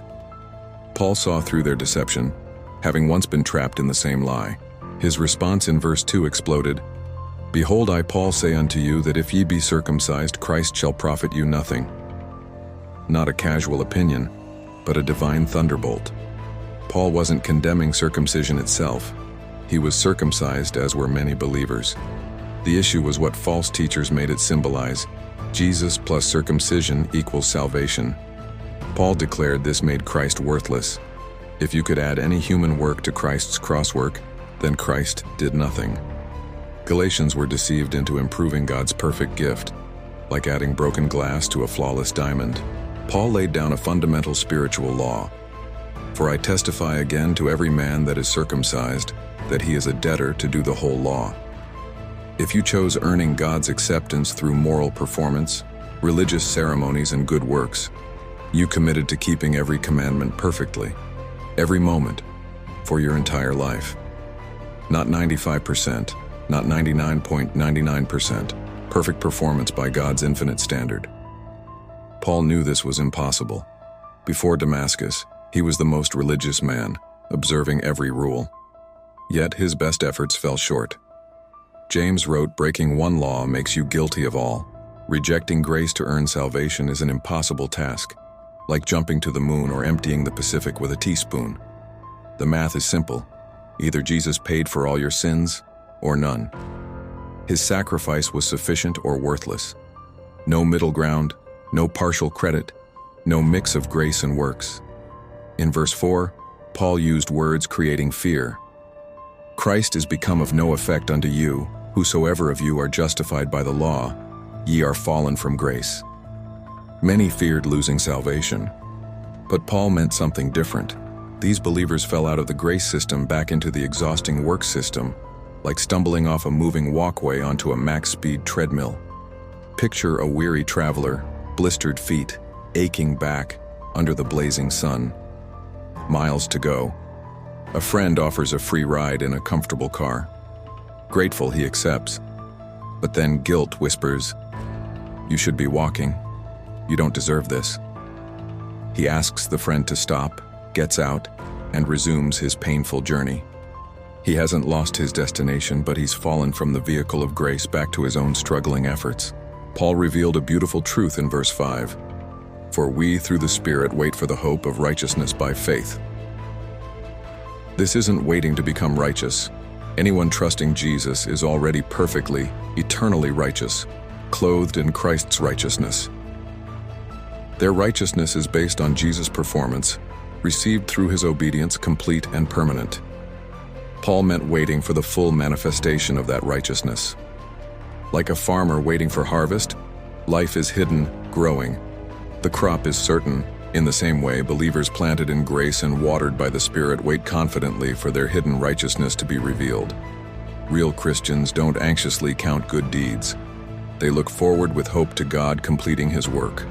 Their confidence is on God's unchangeable promises, not their unreliable performance. Paul concluded this revolutionary section in verse 6. For in Jesus Christ, neither circumcision availeth anything, nor uncircumcision, but faith which worketh by love. External religious symbols, circumcision, baptism, church membership, ceremonies, traditions, dietary restrictions, holy days, meant nothing for one's relationship with God. They weren't bad, but had no power to save or add to salvation. What mattered was living faith, ignited by divine fire, energized by the Holy Spirit.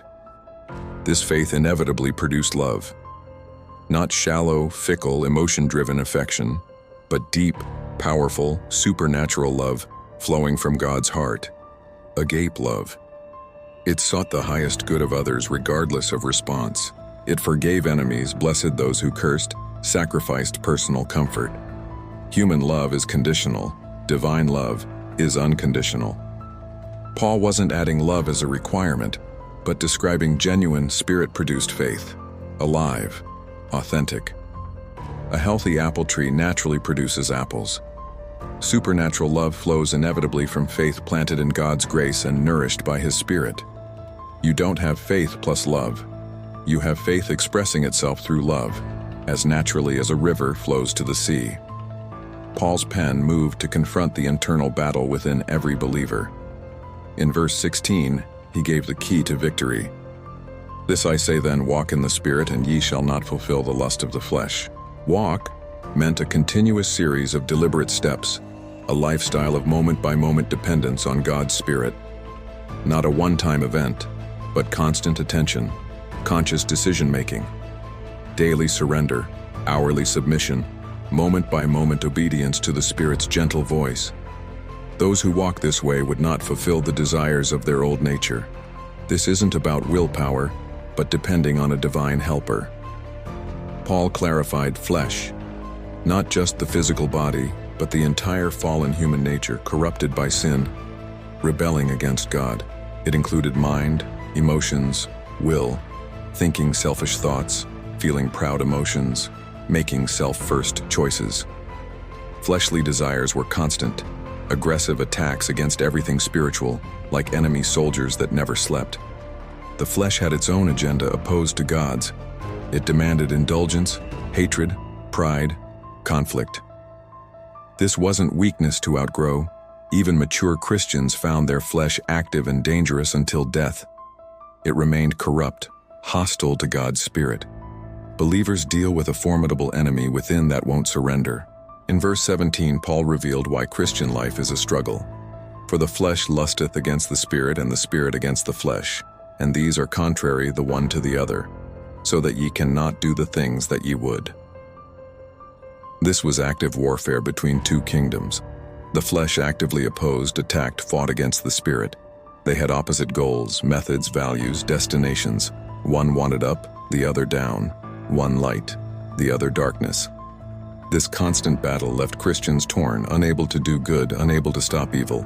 The Spirit is infinitely more powerful and will triumph, but the flesh will never stop fighting. This explains internal exhaustion and the need for dependence on God's strength. Paul understood the frustrating paralysis when believers tried to live the Christian life by human determination. They were unable to do the good they wanted, and unable to stop the evil they hated. It wasn't a lack of knowledge, but a lack of power. Like a person in quicksand, seeing solid ground but sinking deeper with every effort, or someone with a broken leg unable to climb stairs.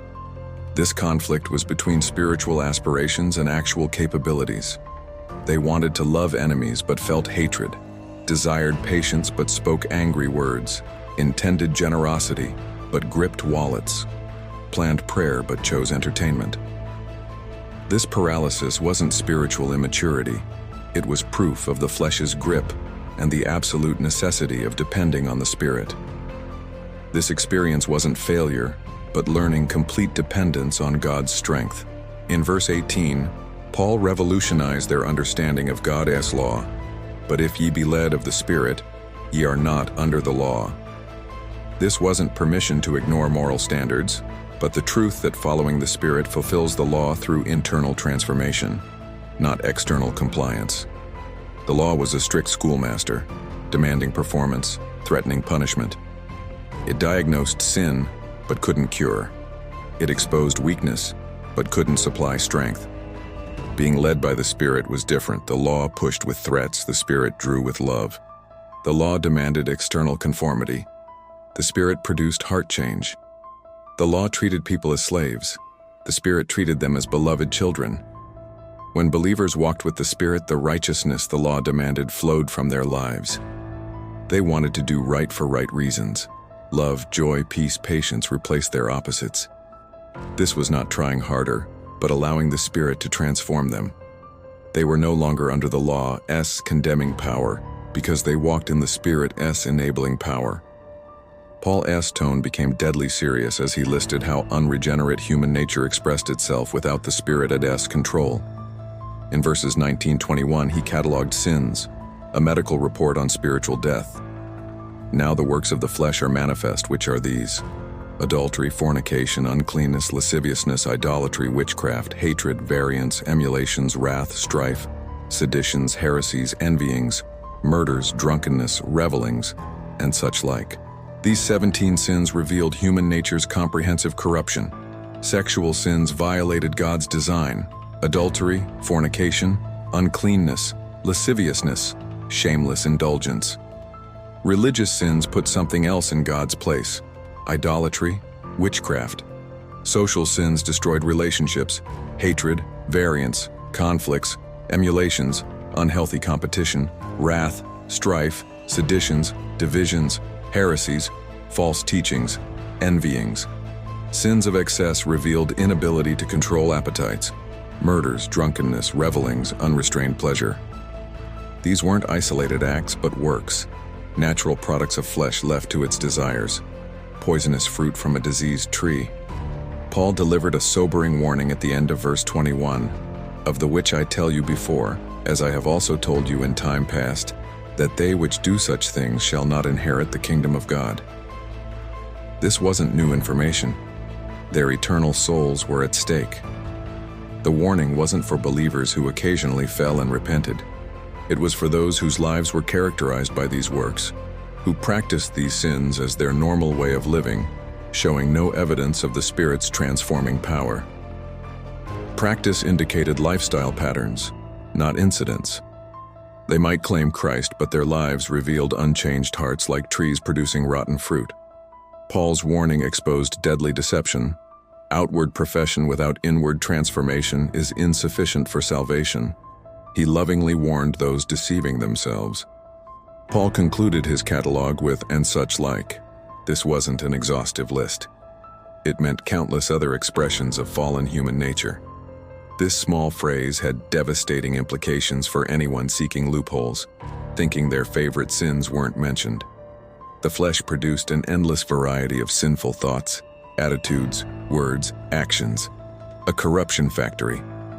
Anyone thinking their pride, gossip, greed, or selfishness was exempt was wrong. And such like closed every escape route. The entire corrupt system of fallen human nature was under God's judgment. incapable of pleasing Him or qualifying for eternal life. It also highlighted human nature's inability to reform itself through education, therapy, or religion. The flesh was not partially damaged, it was totally corrupt, permanently opposed to God.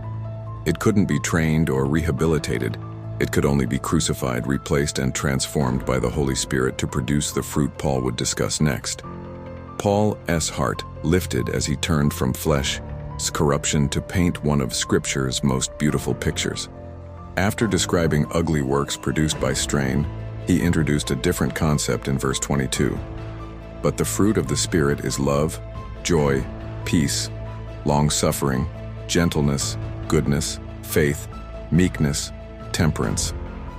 The difference between works and fruit revealed two different ways of living, two opposite power sources. Works required human effort, like a blacksmith hammering metal. The flesh worked hard, straining to produce sin. But fruit was different. It grew naturally from life within, like apples on a healthy tree. The tree doesn't try. The fruit simply grows because the tree is alive, healthy, and connected to its roots. Life within expresses itself through fruit. Paul wanted believers to understand these beautiful qualities weren't produced through religious effort, moral determination, or spiritual discipline. They weren't achievements to earn or rewards for perfect performance.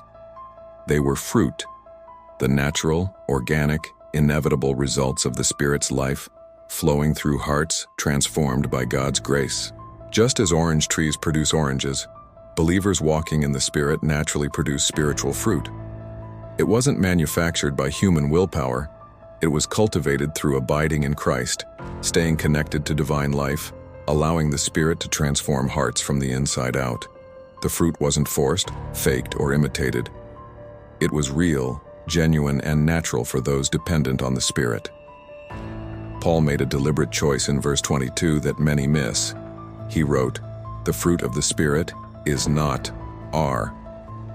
This wasn't a grammar mistake. It showed the 9 qualities weren't separate characteristics believers could pick from a menu. They were 9 aspects of one unified character. Jesus Christ's character, formed within those who walk by the Spirit. Like a diamond with 9 facets, each reflecting light differently but all part of the same stone. Or a symphony with 9 instruments, each playing its part, contributing to one melody. You couldn't have love without joy, or peace without patience. They were connected, part of the same divine nature. You couldn't say, "I want love but not patience." The fruit was a package deal, one complete character developed by the Spirit. Believers didn't need to develop each quality separately. As they walked in the Spirit, all 9 aspects would gradually appear together, like features on a maturing child. The Spirit wasn't interested in partial Christians. He formed Christ's complete character in every believer. Paul placed love first for a reason deeper than alphabetical order. Love wasn't just one fruit among 9 equals. It was the foundation, the root, the source. The word agape described divine love, the same love that motivated God to send His Son for sinners, that kept Jesus on the cross, that pursues rebellious hearts. This agape love didn't depend on worthiness or response. It was steady, strong, self-sacrificing, always seeking others' highest good. Human love is conditional. I love you because. Divine love says, I love you because love is who I am. Human love is fickle, temporary, self-serving. Divine love is unconditional, eternal, focused on blessing others. This love forgives enemies, blesses persecutors, serves the undeserving.